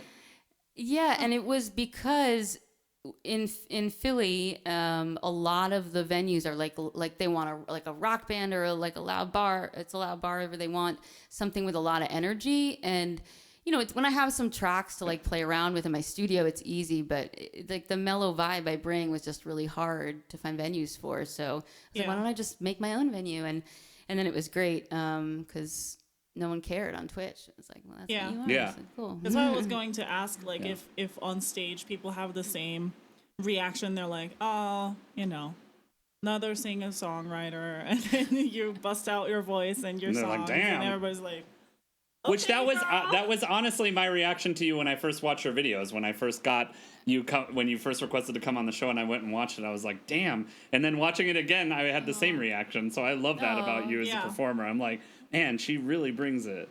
Thank you. Yeah, I guess it's hard to say because a lot of the venues I've played, which actually now COVID has been a time where I've like really thought of being, not saying no to things, because I was like, I'll play at every gig and every opportunity. And then it was like, no one's listening because they don't want, like, they want to just have fun. Like, they don't want, they're not into, like, listening to the music. So it's hard to say what people's reaction has been. But when I have, like, the right venue, yes, I feel like, it's I don't know. It's so interesting that you bring that up about Philly, because I imagine that is not the case in a lot of other markets. I don't know how often you get out of Philly, but that feels like out west, out here where I'm located, your type of project would play almost everywhere. Like, it's way more popular here. But as you said, like Midwest, Rust Belt, that kind of area, because I grew up in Detroit. So for me, totally makes sense. Like, that energy is there. It's amazing. Yeah. Well, like, Philly has a lot of, like, they love soul music. So in some ways it's good, but for live performance it's tough. But I will say, when I performed out west, that was my greatest audience. It's funny you say that. Like, they were so nice too. They were like, "Do you have anywhere to stay tonight? Like, do you come back? We'll, like, we'll do a house concert with you and our friends." And, like, everyone was just so, I don't know. Yeah. Yeah, I love that. Do you feel like there's a lot of, obviously there's the soul music that's in there. I wanted to ask about that. What would you say are your biggest influences, or the things that you've thought about the most as you were writing music and putting things together? Well, it's changed a little bit over the years. Originally, I would say a lot of, like, old jazz, like Nina Simone, Ella Fitzgerald. Like, I grew up actually in musical theater originally, so so, like, a lot of the standards kind of feel that was originally, like, a lot of my influence. And then Amy Winehouse has been a big one. I can definitely hear a lot of that. Yeah. Oh yeah, thank you. Yeah. I'd see that as a compliment. And then I would say electronically, I don't know if you know Sohn, Sohn, but Sohn, and he's amazing. His production is out of this world. He's been a big one. Even, like, Bjork. I like weird stuff. I like not doing the typical thing you hear in everyday pop music. Yeah, exactly. Go ahead, Sarah. So we noticed your sound design. That is really nice. I really like the Rhodes that you use. I mean, obviously that's very jazz influenced. Do you do that sound design, with the chorus and, coming in at the right moment and all of that? Do you do that on stage too? By sound design, like using that specific sound in the instrument? Yeah, the Rhodes, the Rhodes sounded amazing, but what I was also drawn to, I brought this up even in your chat, the production in general, and, like, a lot of the sparkle that you chose and flourishes that you chose, and just production elements that you had going on really stand out and make the songs more interesting. And then obviously she noticed the Rhodes tone for your keyboard. If all of that is something that you also do on stage. Got it. Yeah. Well, thank you so much, because I've really been excited about producing only in the past couple of years. So I appreciate that. But it depends on the show. It's kind of hard because I feel like I'm cheating sometimes in, like, a live setting. It's like they want to hear everything, like, 100% done there. Yeah. And so it depends, like, sometimes I'll use, like, I like a drum. Sometimes I'll add, like, some kind of, a lot of times I'll, like, pare it down. Like, I have a show next week with a guitar player, so it adds a little bit more energy, and then we're just keeping, like, the bass and the drum of bubble. So I try not to, but I also want it to be fun and, like, sound good. So it depends on the venue. I don't think, I feel like this is something my sister is a professional stage manager and lighting designer and does all that kind of stuff. And this obviously is a controversy amongst a lot of musicians, but I personally don't think track is a bad thing. I know these days almost every professional act has it. Yes. It is so common to have track these days. So I can understand that there's a bit of stigma around it, but at the same time, you can get so much more out of a performance if you have it. So I mean, it depends what you sell. Like, if you're alone, then I feel like it makes sense to have a little bit of track, Yeah. But then there's bands, for example, I was very, very, very disappointed by Caravan Palace live, because they're so much worse live. And they like sell this, you know, we play with instruments and stuff, and then it's like one trumpet, but you hear a full horn section, Right. and it's like, what are you doing? You know, I'm pretty sure you have enough money to hire a full horn section and actually give the people, you know, the right, you know, and obviously they have a DJ or like a synth person in the background because they do a lot of like swing electro or electro swing or whatever. But that for example, there is where I for example think, oh, this is shitty, you know. But then when it's just a 3-man band or a 1-man band, I feel like it's kind of expected, and it makes the music so much better, because just one person with a guitar or a synth, you know, on their keyboard singing becomes a little boring. So I feel like tracks are, you know, we gotta kind of lose that stigma with the tracks, unless it's a band that sells. You know, I agree. I'm trying to incorporate more like live looping, but it's just like I saw, like I heard you were saying in earlier in the show, like, you know, focusing on the songwriting, and that's what I find that like once you focus on all the things, you're like, I don't have time to create a looping arrangement right now. Like I'm Of course. You're like, you're doing so much. You're just like, and a lot of these songs, like how I told you, they're produced before I don't write them on the piano. So I have to like figure out how am I going to play this live? Like, Right. I don't know. Yeah. Yeah. So. Well, and you have Ableton for that reason, which I know a lot of people. I haven't personally messed with Ableton a ton. I wanted to ask about that because obviously Ableton, you have a launch pad that seems pretty integrated into your process. How long have you been working in Ableton, and do you feel like it's been a good tool for your creativity and your songwriting? Because you mentioned you've been writing from live loops or saving things and doing that. So how do you feel about that and how it's augmented your process?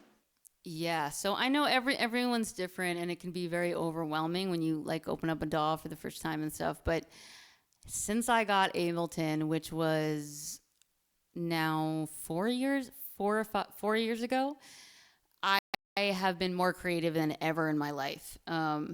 Because I stopped, and actually I'm now at a time where I want to kind of get back to like writing on the piano, but I stopped. I had like basically a jillion instruments to help me.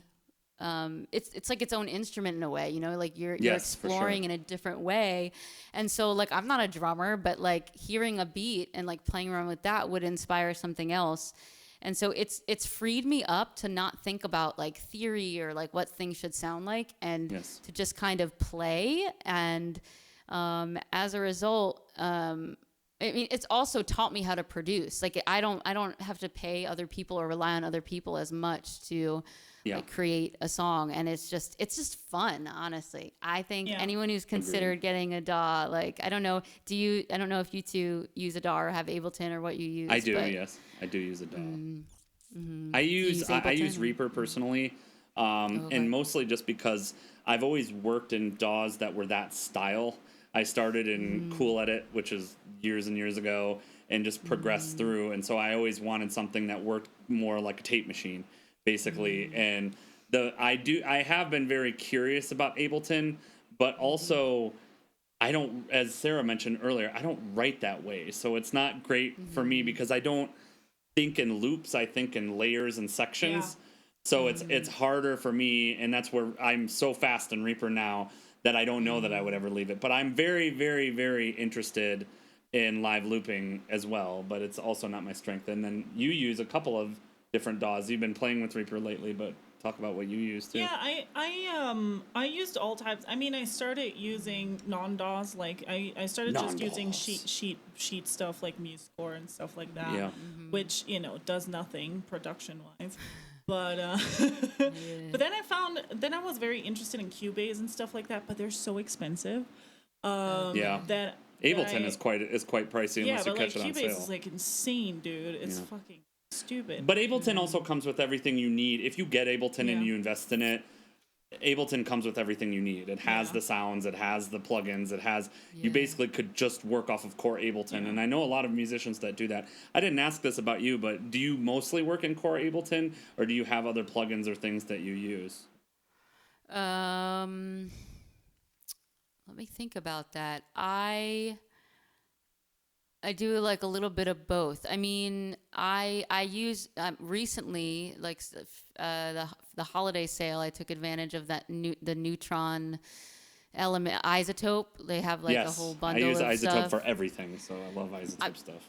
I'm new to it. I still don't know how to master. I don't know if I'll ever learn how to master, but it's changed a lot for me. So I use that, and I use a lot of times. I use like you mentioned the Rhodes. That's just this Nord. This keyboard's amazing, and yeah. Nords have awesome Rhodes. Nords are awesome. Yeah. Yeah, and they have some sounds, like I'll use sounds in here for bass and stuff. But yeah, I use kind of a mix of everything. Yeah. And from your sound, like even just listening to the production side of your sound, just speaking from experience, at least from my experience, and a lot of people will tell you different, but it sounds like we have kind of similar paths to get to where we get. Mastering is really kind of like the final opinion, and it's mostly about volume and making your track like commercially similar volume or similar to other tracks, and any just final touches. So for me, the mastering phase normally, after you finish because you want to get the mix as close as you possibly can to that level, and normally the only thing that you're kind of leaving is the volume matching to commercial tracks, and then just listening to it on various systems, because obviously doing the car test or doing the crappy Bluetooth speaker test, or I have a bunch of different listening environments where I'll go and listen to the track and I'll be like, hey, what stands out here, and just final notes. Mastering is just that you've kind of spent a few extra days with the track. Ideally, if possible, this is where mastering engineer is valuable, if they have a different listening environment and it's designed for that and it's specific to, listening in that environment. It's basically just a professional second opinion. So if you're using a mastering engineer, that's what it's doing. But other than that, this is where I do really like the isotope tools.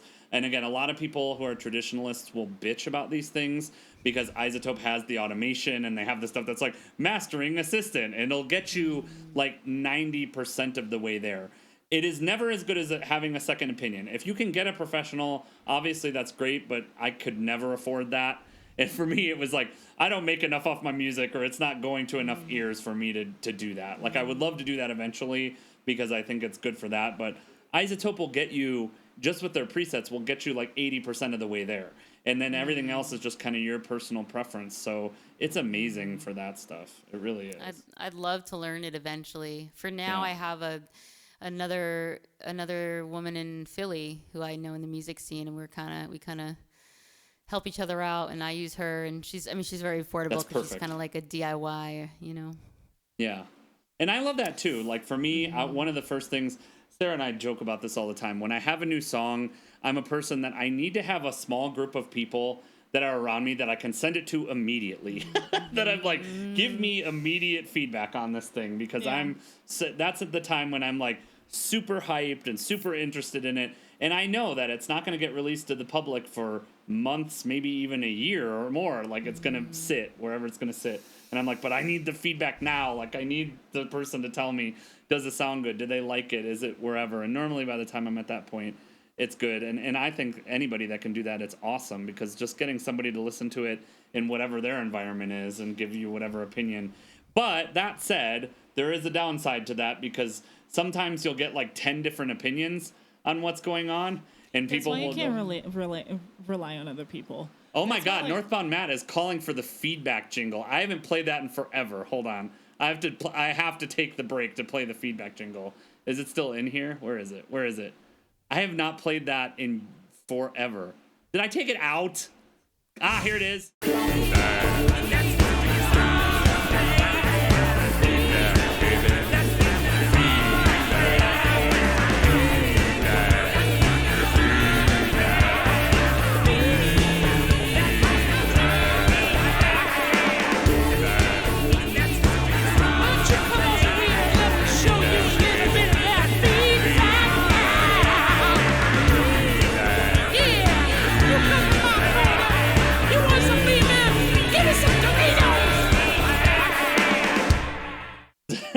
Wow. I have not played that one in forever, because I haven't done song feedback in like 2 years. So that I have to listen back because I couldn't hear it on my end. But I'll have Yes, to I listen know. back. The routing It's a is. lot. I'm just telling you. If you were listening to Discovery when you rated the channel, it's in the I don't know why this happened. Why did all of my little channel jingles, outside of the giant choir ones and the stupid things, are weird disco for some reason? Like, a weird disco is where I always end up. You are very EDM influenced. I don't know why that is. Like, Weird Discovery is a disco weird disco song. The Music Exposed theme is a weird disco song. That's weird disco. So I have another question. What are your plans in terms of music after now that the world is opening up slowly again? After COVID, do you have any big projects, or do you have any plans for the outside world, or are you like, well, Twitch is so amazing, I'm just gonna stick to Twitch? Yes. But side note, by the way, I'm really proud of my ability to fit into this sitting girl image that you put me in. I'm like, chat. I haven't moved because I'm like, it looks so perfect and lined up. Yeah. So it's hard because I like performing a lot, but I love producing so much too. Yes. So I would like to balance it off. I've got so many songs in the works. 1, 2 completely done, and I'm just trying to like rack up enough to release them, within a good amount of time from each other.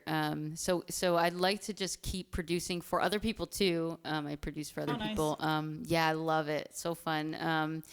And then playing on Twitch balanced with I've been playing live. People have been asking me, which is awesome, but I don't know if I'll really be looking for live gigs right now. Sure. If people ask me, I'll play, but I'm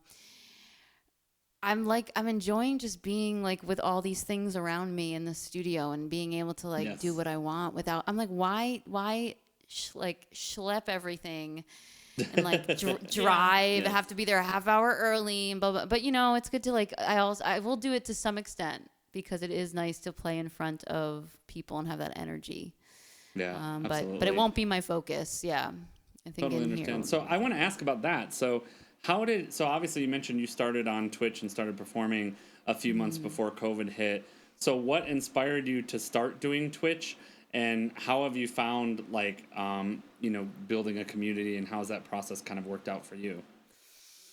Yeah, so I started, I don't know if you all know Saoirse Music. I do, yes. Yeah, so she and I knew each other when I lived in Atlanta, and I went back there to do a gig with her, and she's like, you have to join Twitch. I started, it's amazing, and I was like, all right, I'm going to give this a shot.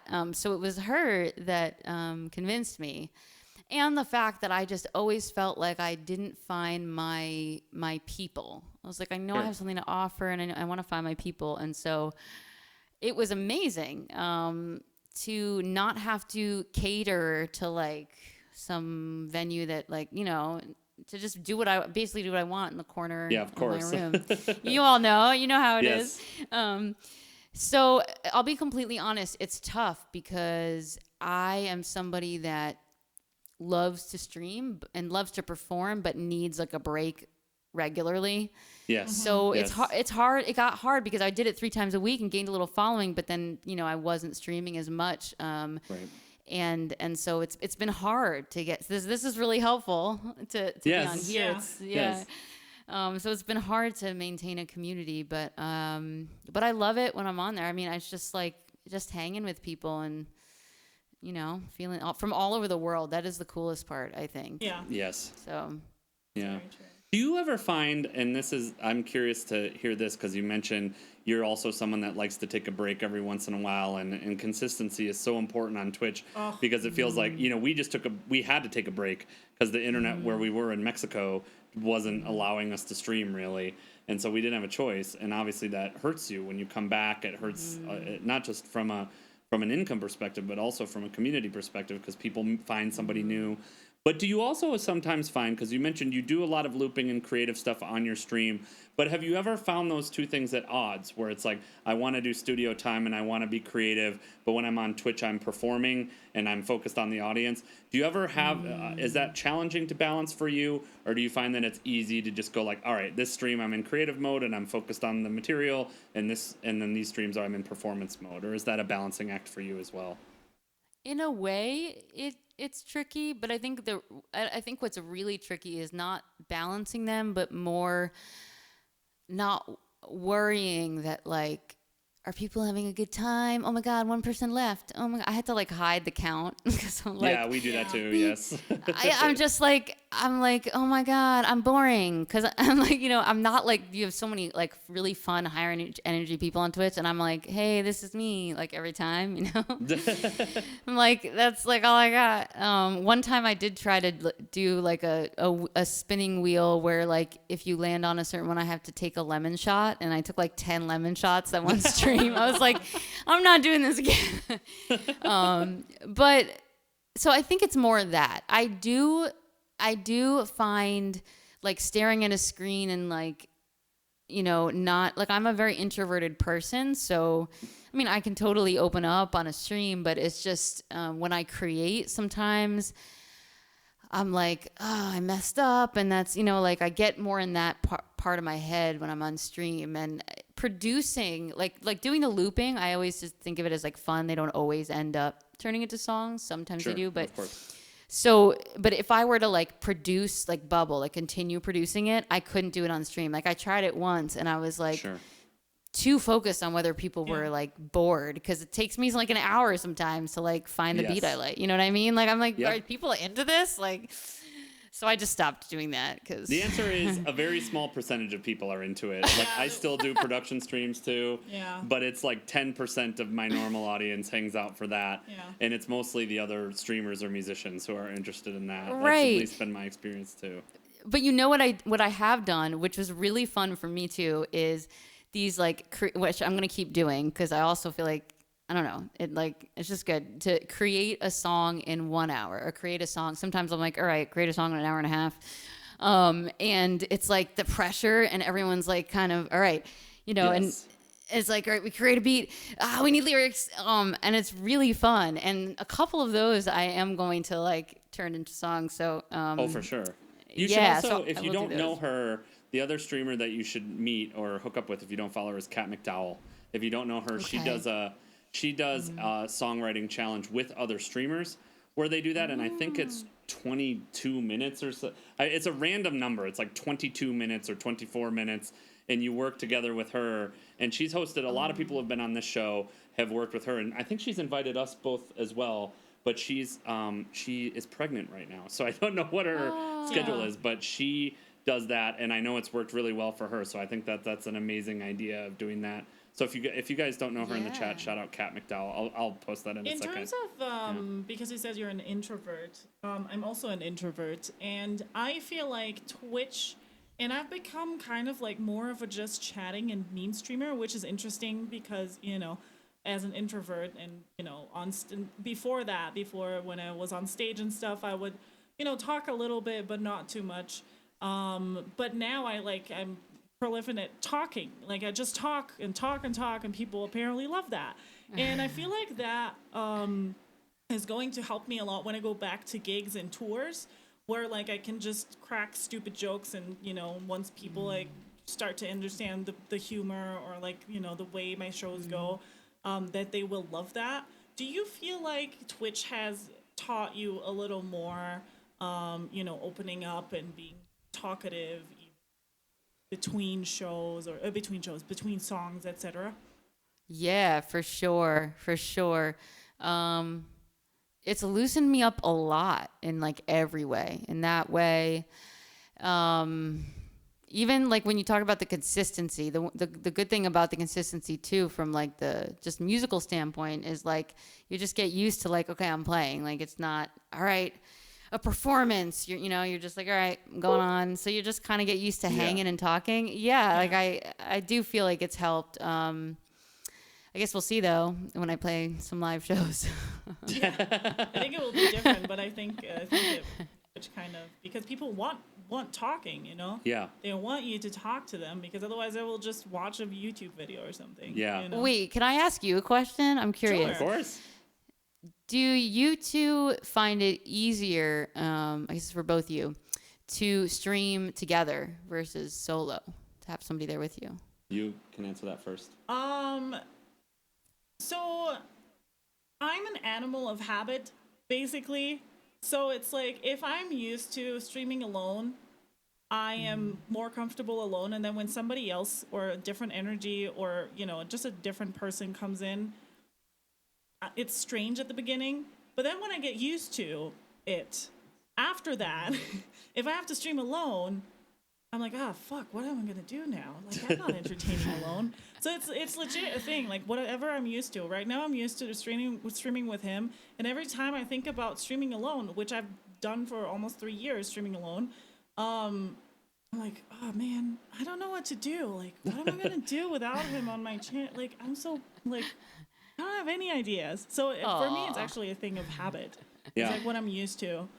For me, that it's moment. both. I think I had the fortune of, I've talked for a living for most of my career, and I did it. I was a speaker for many, many years, and my job for almost 10 years was to sit in rooms and talk to myself alone and imagine an audience and imagine people. So it's both.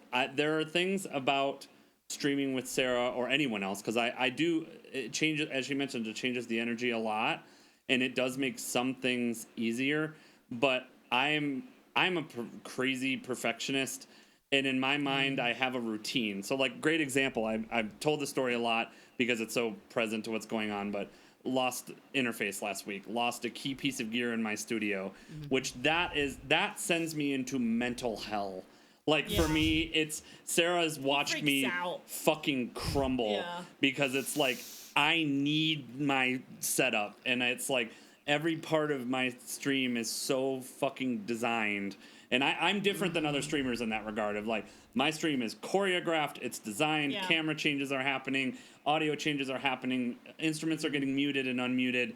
Things are happening the way they're happening. That's insane to me. As somebody who improvises, that's insane to me, because, like, everything, but it makes it easier, but at the same time, it's more preparation. You know? It's like you have to prepare each song perfectly. You know, when does the chorus come in? When does the camera change? Well, and part of me, like, part of this I do is that with my foot. And, like, part of this is you do. Sarah literally balances on one foot and presses a stream deck with her toe. And I changed the cameras with my toe. That is true. And then complains about how much she hurts. She's like, man, my foot hurts. And I'm like, because you're balanced on one foot. Yeah. But for me, it's exactly the opposite, because all of the stuff that I integrate is by design. So I'm like, and part of what makes a show amazing to me, like, I when I go to a concert, and what I wanted to create when I was creating my stream, which I think is unique there's only very few streamers that do it this way, and a lot of them have already been on the show, but like Scene of Action, Jay Dublé, For After Ever, Otherglow, where they're like, I wanted to create that experience of going to a concert. And for me, a big part of concerts is visuals. And for me, I was like, my music doesn't fit well in sitting in a room with Christmas lights, which is like 90% of Twitch streamers can get away with that. I was going to ask you too. Why don't you have Christmas lights in the background? Yeah, your stream would be much more popular if you bought some. You're on Twitch. Oh, she does have them. You know, I do have like this changing okay, you got the change color thing. Yeah. It changes colors. Yeah. No, I don't No, have Christmas. no I'm sorry. Is this a stream deal Christmas breaker? Is this a deal breaker? No, this is just Twitch law. We didn't make up the rules. If you are a musician on Twitch and you want to be successful, you have to have your Christmas lights in the background. Yeah, that's exactly right. If we've been doing an intensive studying study. it for years. But yeah, for me, when I was thinking about my stream and I was thinking about my song, which at the end of the day, I'm like, my songs if in a perfect world, my songs would have a full band and we would have a big experience and we would punch you in the mouth. And like, that's kind of what the performance would be. But since I'm just a guy with a guitar standing there playing these very heavily orchestrated, heavy rock songs, I'm like, this shit will be boring after 10 minutes. Or if I'm going to come back to the stream over and over and over, this is not going to be that entertaining. I feel the same. That's why I have the toe. Yeah, the toe thing. It's like I need visuals. And Yeah. so, yeah, I sat down and my stream design took probably for the first set of songs 6 weeks. And every song normally takes about 4, anywhere from 3 to 6 insane. hours. When you see it, it's insane. Like, Yeah. I mean, I it know makes that's sense. different. That makes me different than other people. And I'm sure for when I watch a J. Dublé or I watch a Scene of Action, like Scene of Action, his stuff probably takes days per song because of all the lights months. and I doing. mean, he takes breaks months. for months always when he comes out with Yeah. new stuff. Yeah, It and makes so sense, I though. Yeah. that I can understand that, and I've always joked that I'm dumpster Scene of Action because it's like Scene of Action clearly has all this money and has all these communities that will support him, and like he's got a problem. He's like, I can throw $10,000 at it, and here's my amazing lighting rig and my Yeah. 57 cameras, and But he's a this very is what I have. fortunate musician amongst us musicians because most of us are just poor. Yeah, and so I'm like, I have a wall, and I have OBS, and I have these things, so I'm like, well, I want to make something cool, so this is the way I do it. And so that for me, actually going back to the question, because I got off track a little bit, but going back to the question, when I add Sarah to a song, that's a key thing to think about. Like, I have versions of those projects that are very specific to Sarah, with the Sarah camera changes in them and the Sarah looks in them. And then I even have projects where I'll have tracked versions where I have her recorded, so I have to remove that from the recording and create a version of the song that is specific to Sarah performing. So there are some times where it's just easier for me to just perform by myself. Yeah. And I'm just like, oh, all these projects are good. I could just perform by myself. But it's pro and cons basically by There is, working yeah. that way. Like I'm sure like if I turn up at your place with a saxophone, we could just jam. You know what I mean? Yeah. Like immediately we could just jam. If I want to just jam with him, or we're thinking about playing with J. Dublé, there's like a full like production behind it. Like you have to set up cameras and changes for the specific songs. And I'm like, I just want to play. Well, and it's I such know a- that. I mean, it looks cool and stuff, but you can't just, knock on the door and be like, hi, let's jam, let's play a song or something. No, you can't That's do not that. possible. Like on stream, obviously. I was gonna say, even not on stream. No, I even for me, probably not. There's some things that I could do, and that's also part of why I was interested in live looping. But I've also, I know this drives Sarah crazy when I say this, but I have never thought of myself as a musician. I don't think I'm a musician. And if I am, I'm a really shitty one, because I'm like, compared to most people, I could probably hang on drums with most people.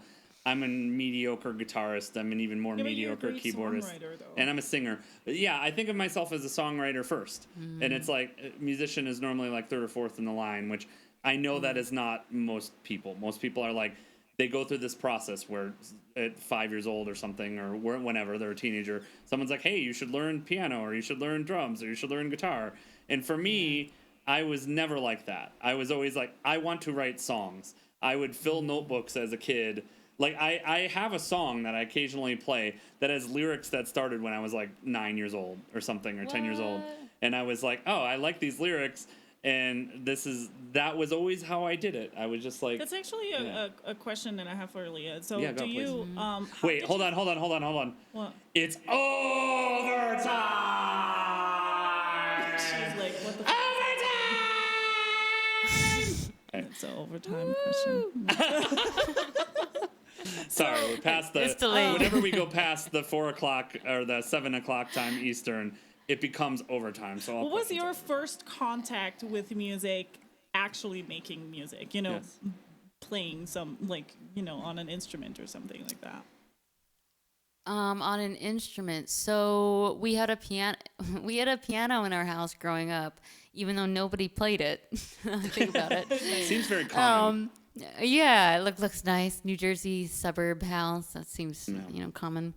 And I was just drawn to it, I guess. And I guess I kind of taught myself how to play, because I would just be like, oh, that sounds good, and that sounds good, and would play that way. So that was probably my first contact. But I will say that I hear that, like, when you say, oh, musician or like songwriter, I mean, I do think like everyone's got their main thing. And even though I played piano like that, I always feel like a singer way beyond piano. I'm like, I can hang on keys, I guess, but like I'm a singer. You know what I mean?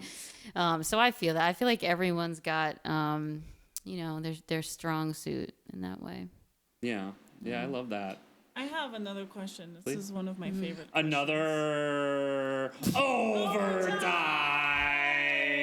question. Continue. You can also say overtime with. Yes, you can yell at it with us. So, have you ever had some beef/drama with somebody on Twitch? Yeah.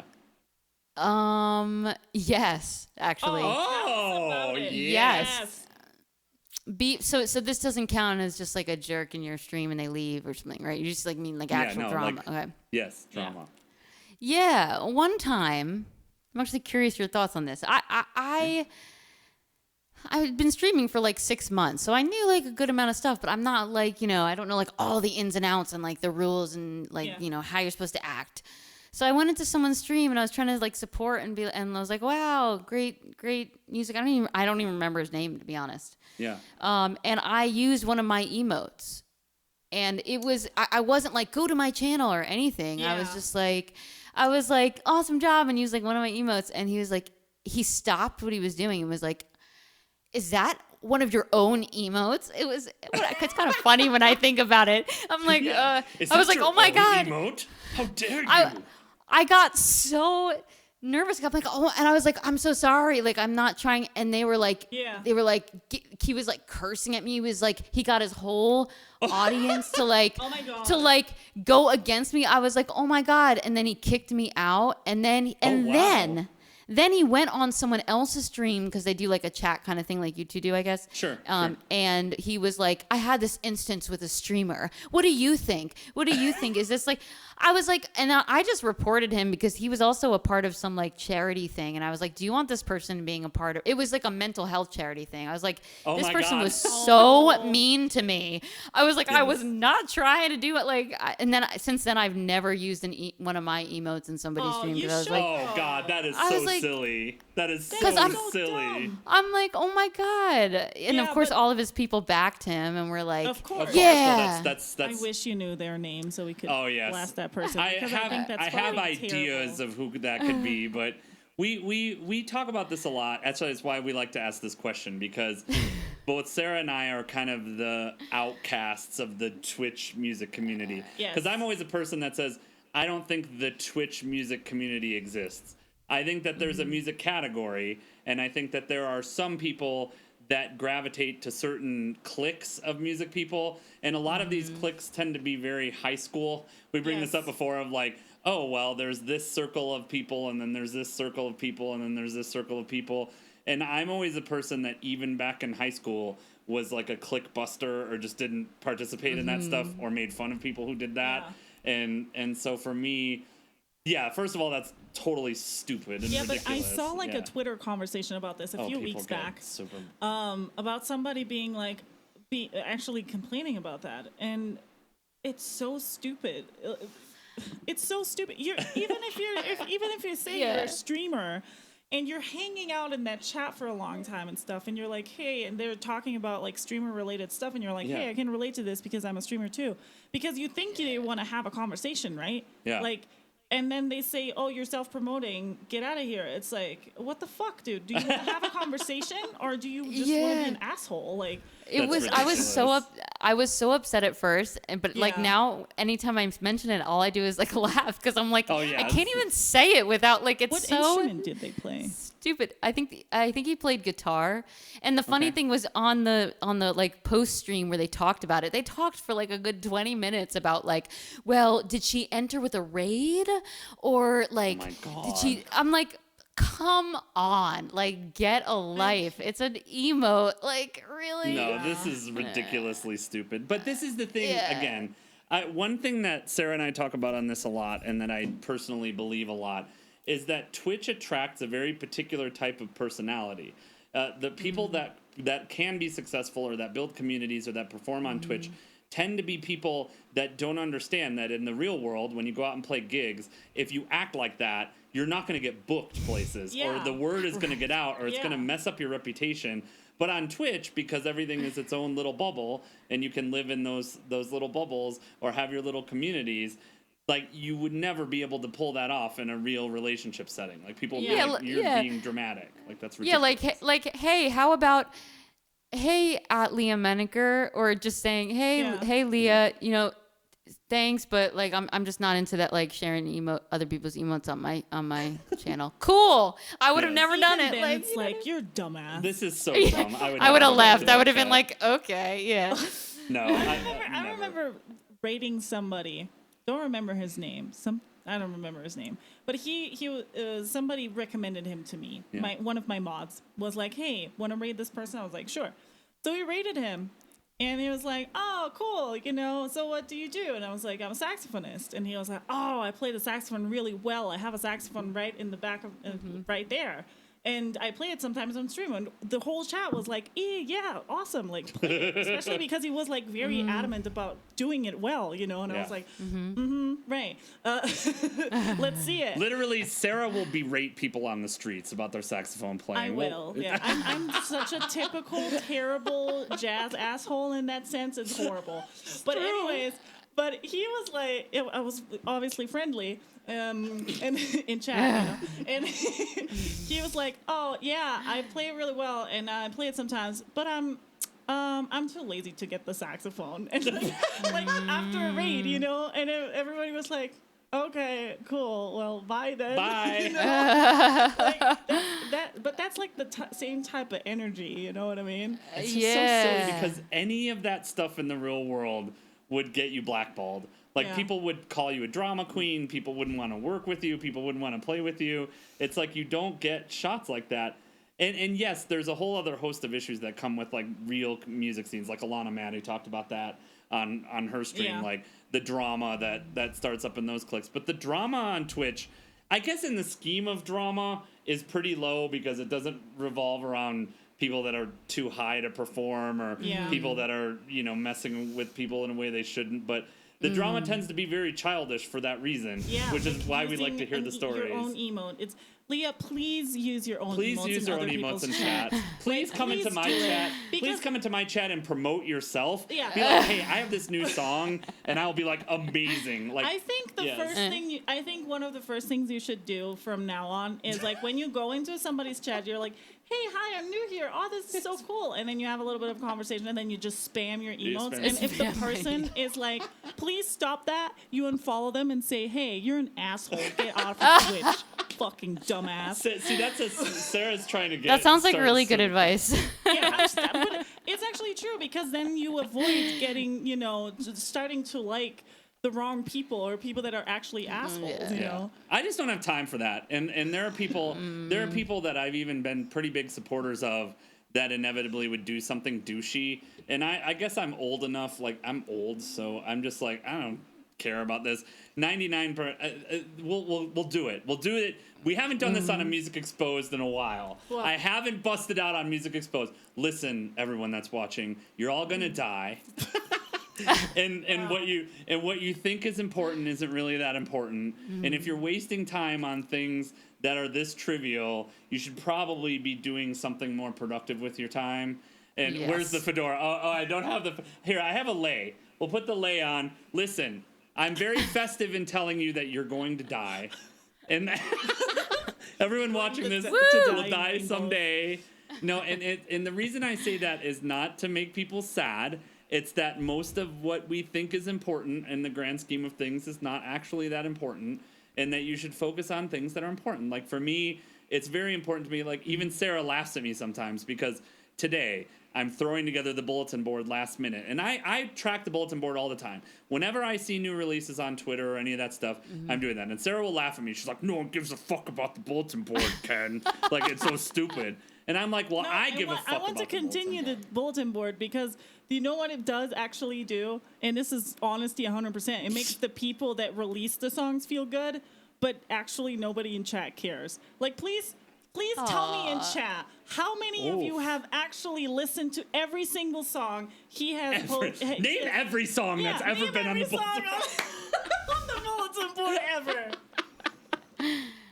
Oh, I can't see the chat. What are they saying? They're just all berating Sarah because they're like, what do we have? Oh, here comes professional musician Sarah. So listen, the chat, Sarah's chat and my chat, which is an extension of hers, basically, is just everyone ragging on us. Like our chat are full of trolls because that's what we're like. And Very kind of it. no, we have the same issue. We're trolls with the heart of gold. Like it's like, okay, we have good hearts, but we want to laugh at things, and most But things don't are you funny. dare use your emails Tammy, in my you chat. want it in alphabetical order. She's gonna start through all. No, but like 40 legit, episodes. that's the problem. That this is. I'm not being an asshole. I'm just saying this is the problem with like, just music in general because Yeah, there's no one cares. no one cares, and it's so sad. You know, there's such amazing music out there, and even us, us three who do music and Who dodge music. who dodge music, Who darts me? who do and you know publish music and stuff, and it can be talked about and be promoted somewhere else, and people are like, yeah, cool, okay, cool, and then they never listen to it. No, you know, because Yeah. It's true. because we're No one just cares. we're just full of information all the time that we get distracted by other things, that we miss so much amazing music, and that's what I'm saying. Like the That's why I bulletin love board this is show. awesome. Like I love this show. I but like love who listening actually to people. goes and listens to every song? Esky Beats. Esky Beats Okay. listens to. He puts But the playlist. he together. puts a playlist together. Yeah. No, but I listen to most of them. I don't get Time the chance. 69 in chat if you actually listen to the songs. If you've listened to every one, week. okay, I want to know if you've listened to more than one song off the Every bulletin week board. off the bulletin Not every. board, That's because too you much. heard about it If you've here. listened to, if you've And listened, your own songs don't count, so shut the fuck up. no, then. you literally have listened. Okay, you literally listen, Sarah. You literally now play songs on your stream that I referred you that were on the bulletin board. I play like Alana Maddie. Twitch. Yeah, I came play from that. a Twitch original, a Twitch musician originals. Yes, Twitch 'Cause they're musician. awesome, you know? Listen, look, 3 people have already said they've I'm listened full to of more shit. than You're one. full of shit, guys. You're so full of shit. I can't believe you. I believe them. I actually do because you find out about amazing stuff. And no, I don't necessarily get the time to listen to every one. But for me, Potato, who's not even on the show. This is why Sarah needs to be fired from this show. But Potato doesn't count. Okay. What do you mean it let's be doesn't honest. count? Potato doesn't count because he was a video editor for a while, so he had to listen to stuff. That isn't the bulletin Then board. Northbound Mad is a big fan of yours, so of course he's gonna listen to the stuff that you say. Hey, go listen to this.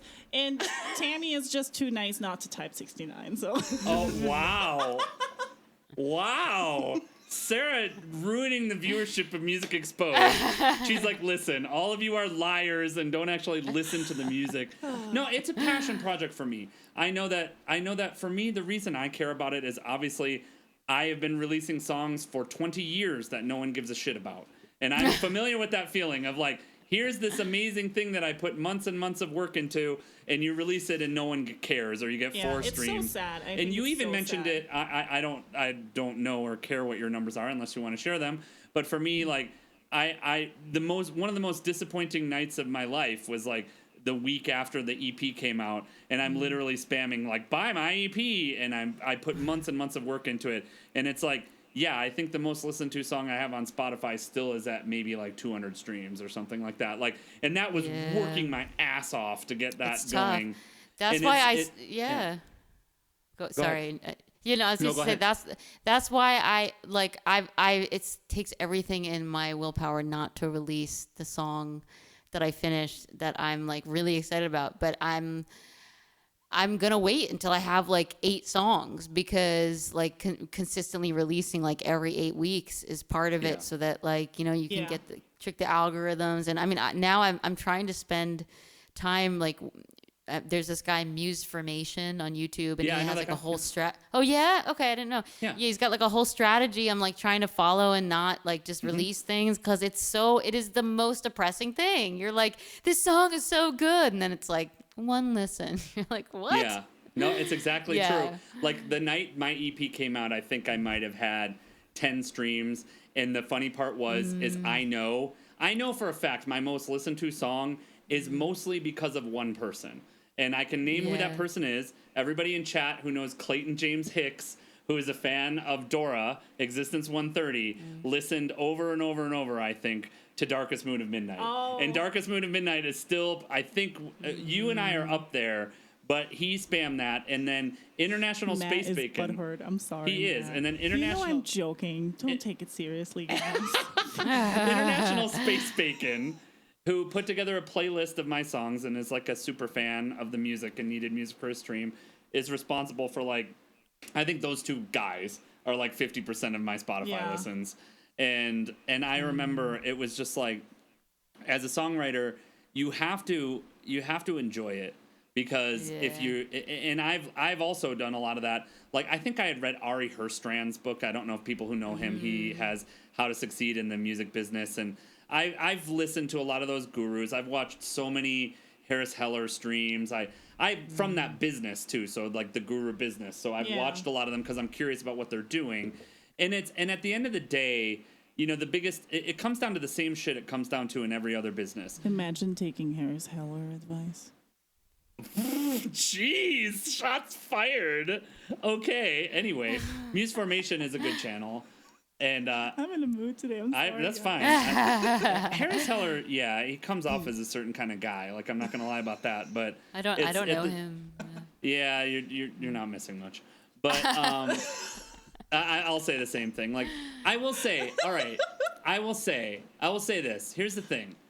Again, I'm someone that has spent almost 15 years of my career now working for gurus, working for people that sell information products or people that are in the business of being professional personalities or speakers or that kind of thing. And I've worked with most of the biggest names in the world who do that. Like, and I don't like to talk about it on stream a lot because Did you work with Bhagwan? Yes. Did you work with Osho? I did not work with Osho. Do you know who Osho / Bhagwan is? Leah? If anyone in chat who has watched I know Wild who Wild Osho Country- is. Yeah. Yes. Yeah. Yeah. I've worked with a million people like him, though, and that's the thing. I don't like to talk about it because it comes off as like, I've worked with these people. But I do have an interest in the business side of it, so it makes me interested. And I'm interested, in particular, what I find interesting is most people are trying to apply that model to the music business now because the issue with the music business is the same as the issue with internet marketing in general. And if this is boring for chat, I'm very sorry. And anyone who doesn't want to hear this, it's incredibly boring. But I'm fascinated by business models. So to me, you have the same issue in music that you have in internet marketing, in that now you have like 70,000 songs a minute or something that are released on Spotify. The amount of content and the amount of supply is so far beyond the demand. And when you look at the Spotify stats, they basically tell you that 95% of listens on Spotify are to the same 50 artists. Yeah. Like, they only listen to the same 50 artists, and that's it. So And the funny part is they get like $3. I have worked with Ty Lopez, Northbound Matt. I have worked with Ty Lopez. I have a question. Hold on, wait. You haven't. Oh. Overtime. Question. Leah's like, oh my god, what did I get myself into? Yeah, she's like, fuck, dude. Why are these Get me outta here. horrible people who think they're so funny? Wow. I had a question that I forgot. Oh, yeah. So what was your worst moment, either on stream or on stage? Worst moment on stream or stage? Yeah, like somebody comes up to you and licks your ear, like Ed Plays Jazz had that, for example. Wait, somebody had that? Yeah. Ed Plays Jazz, who's a jazz / Yeah, I know saxophonist. that guy. Yeah, he's apparently a lady came over and licked their ears for some reason. That's very weird. Okay, I have one. Oof. So it just frustrated me so much. When I was touring around, I was in right outside of Las Vegas. Okay. And I played this I don't even remember the name of it. This place where I got there, remember, I'm like touring around alone. Like, I'm pretty little. I've got like a ton of equipment. I start like 10 minutes late maybe, but most, like most venues are like, why are you starting on time? You know what I mean? Like, so I didn't think it mattered. They're like, what the fuck? I'm playing a 3-hour set for like probably like $150, like not that much money. Yeah, the typical U.S. performance thing. Yeah. Right. And it's raining. So it never rains in Nevada. So a lot of people kind of left. Yep. He pulled me aside. Okay, so at the end of the gig, so I was basically playing like the bartender after a while. Yep. She started. I had watched the guy who owned the place. Sorry if this is a long story. The guy who Please. The guy who owned the place was like berating the waitress / bartender who was working her ass off, like, you know, whatever she's doing. Vegas. And it pissed me off. And she was crying. By the end, she was bawling. And I'm like, push, pull, like alone, like while she's like crying behind them. I'm like, this is weird. That's horrible. And so I ended like 10 minutes early because she's crying. There's literally nobody else in there and it's pouring rain. So I'm like, I'm packing up. He pulls me aside after and he is like, I'm sorry, but and he talks to me very condescendingly, like, you need to know that, like, you can't be late for these kinds of things. I don't remember exactly what he said, but he was like, I'll give you this check, but, and like, was like, you know, next time, you know, you didn't even play for the full 3 hours. And I basically like tore him apart. First of all, I hadn't had a break in like 2 weeks. I was like, excuse me. Like, your bartender's crying. You're treating them like crap. You pay me next to nothing for a 3-hour gig. Forget the fact that it's raining. That is why no one is here. Of course. And I'm way underpaid for this thing. Thank you for my check. I won't be fucking returning. And then I went to the bartender. I was like, I'm so sorry. I like gave her a hug. I was like, whatever happened, you need to know you worked your ass off tonight. Right. And then she was like, you too. Like, what? Yes. It is so. That was my. I don't know if you know this, but actually we're in Nevada right now. So I live in Nevada. Oh. And we're in northern Nevada, but it was Corrales or something? Interesting. Corrales. It was. Do you know where that is? I don't. But I know so many people like what you're describing because that is entertainment, and I've actually shared this with Sarah that entertainment in Nevada is actually bigger than most other places. However, it's a very particular genre of entertainment because everything in Nevada is driven by the entertainment business. And so most venue owners are kind of like that. So you have this weird car crash happening in Nevada of these old sleazy, skeezy bar professional guys that are, you know, been in the business. I've been in the business for 50 years. I know everything that happens in here. I know what comes out of this club right now. I need to understand. I need $10 coming out of every seat. I need to understand. Like, you got that guy. Yeah. And then you have, they're dying in the new entertainment business because millennials and younger don't go out the same way that the older generations do. So that casino-driven gambling entertainment, it's very different now, and a lot of venues don't know what to do with that now. It's a very fascinating thing. However, in Nevada, outside of the gig that you described, Nevada tends to pay exceptionally well for entertainment compared to other places in the country. Like what you described of the $150 3-hour set is so common, even for bands in most other places. But Nevada tends to be better if you can get into the right places. Yeah. And the issue with that is you have to find your way into the right gigs that pay well out here. Like, for example, my sister works in a showroom up here. I live in Lake Tahoe, which is northern Nevada, about an hour outside of Reno, which is baby Vegas. And that's, nice gangster voice. Talk like Joey Shoes. That's what we talk like around here. Listen, fucker, I've been running clubs since 1965. Sinatra was here once. He smoked a cigarette out in the parking lot. He didn't come in here, but he smoked a cigarette outside. That's our claim to fame. I want to hang out there. That's the type of guy that you get on it. And you don't want my Sylvester Stallone. Ooh. I'll go back to that again.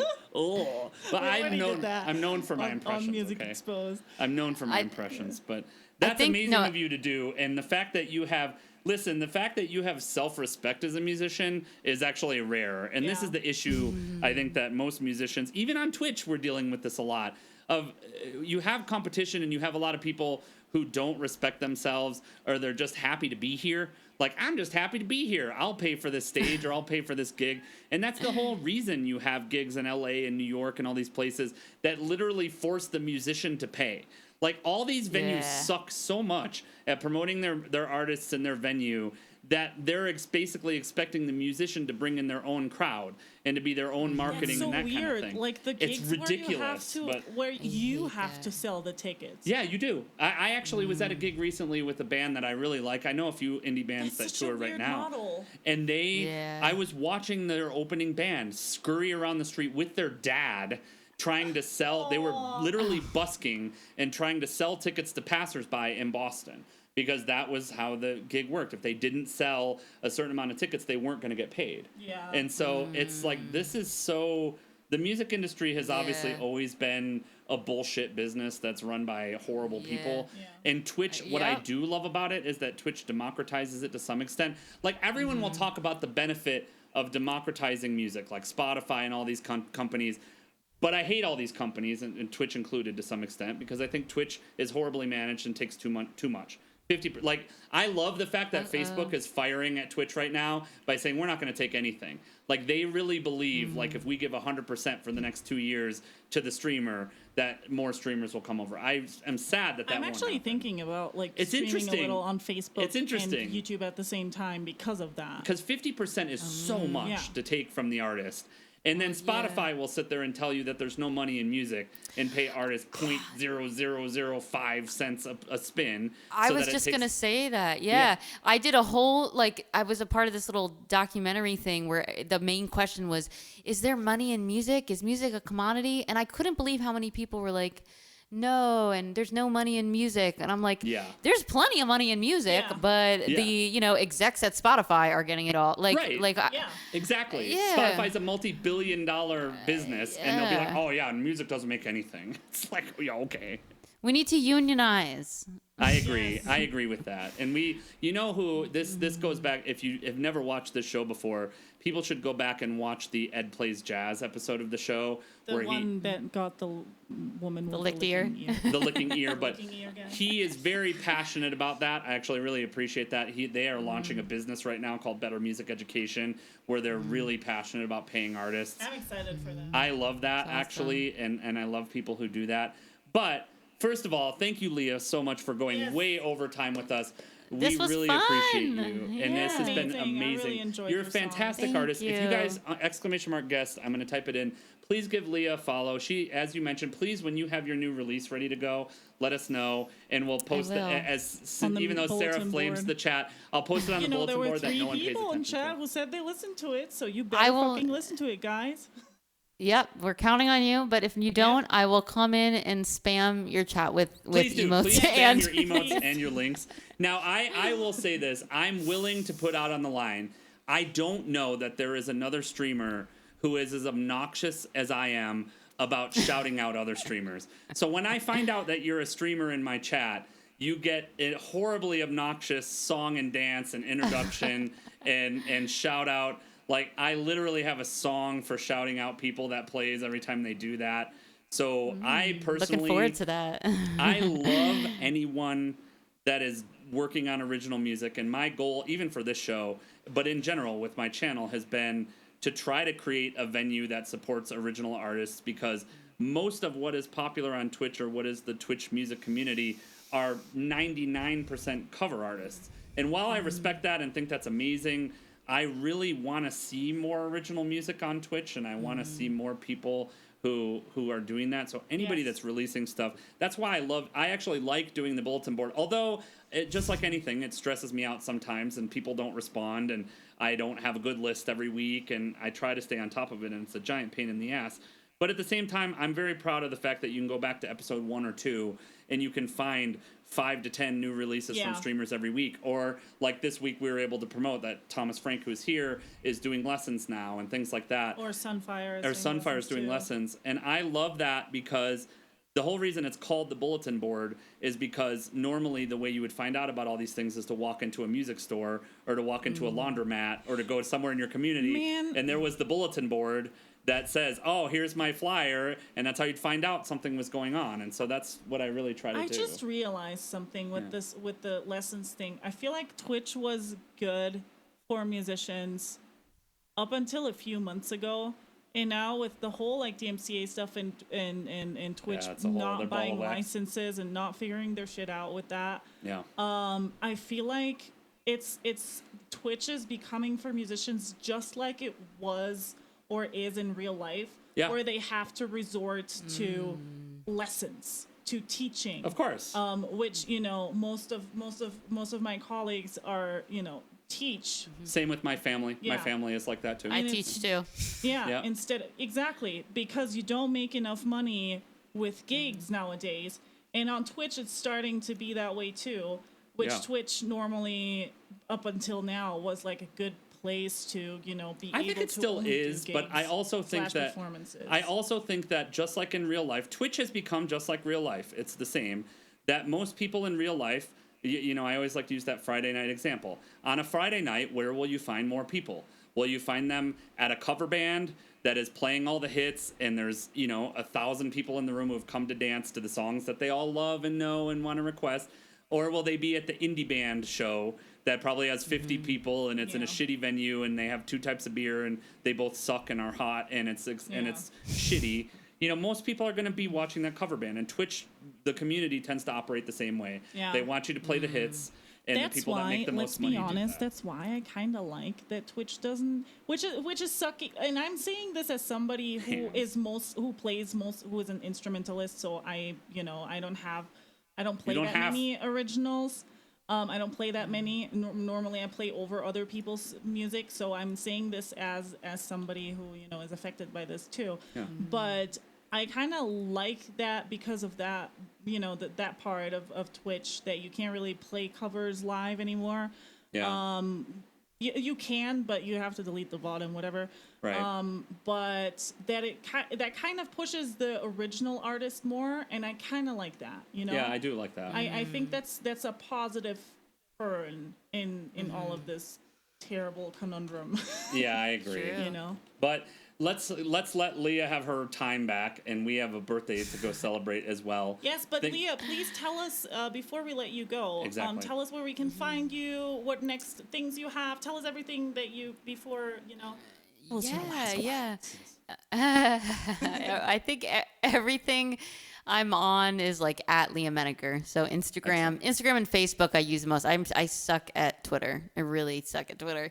No problem. Yeah. So at Lia Menaker, and Patreon. I my every week I post on there. It's my like most intimate, everything I do, all my music being made and thoughts and everything shared there. So patreon.com/LiaMenaker. Nice. Whoa, hi. Spotify. I think you just look for Lia Menaker. That's all the things, Excellent. I think. Yeah. That's amazing. Well, thank you so much for being here. We appreciate having you. And as I always forget to mention at the end of the show, all of these episodes are released as well as a podcast, and they're on the YouTube channel. So youtube.com/The Silence Noise, musicexposed.show for all of the episodes and that. And if you are not subscribed on where you listen to podcasts, whether it's Spotify or Apple or any of those things, even if you don't listen in that format, please make sure you subscribe to those feeds. It helps more people find out about the show. And over time, we've actually had an audience that's developed that watches the replays or watches on the episodes YouTube, more than live. So that's very helpful. And we appreciate that. So thank you for being here. Our next Thank episode, we you. actually do not have an episode in 2 weeks because that is the July 4th weekend here in the United States. So I decided that was a bad weekend to do it because most people will be out getting drunk and partying on July 4th We weekend. can do that. Are we gonna get drunk and partying? Leah, what are you doing for 4th of July? Yeah, what are you doing for July Partying with you two. 4th? Do it. Welcome. Let's go. Head out and do that. And so thank you guys for being here. We appreciate you so much. Our next guest is actually on July 17th. It's We Speak English Good. I know a lot of you are huge fans of him. So he is a musician and also does a podcast of his own. So we'll have lots of fun to talk about with that. And he's an amazing and awesome guest. And then after that, we also have EBX Jen coming up after that. So for all our upcoming guests, make sure you check out musicexposed.show. Thank you for being here, Leah. And we you will so we will much. catch you guys on the next stream. Thank you so Thanks. much. Bye.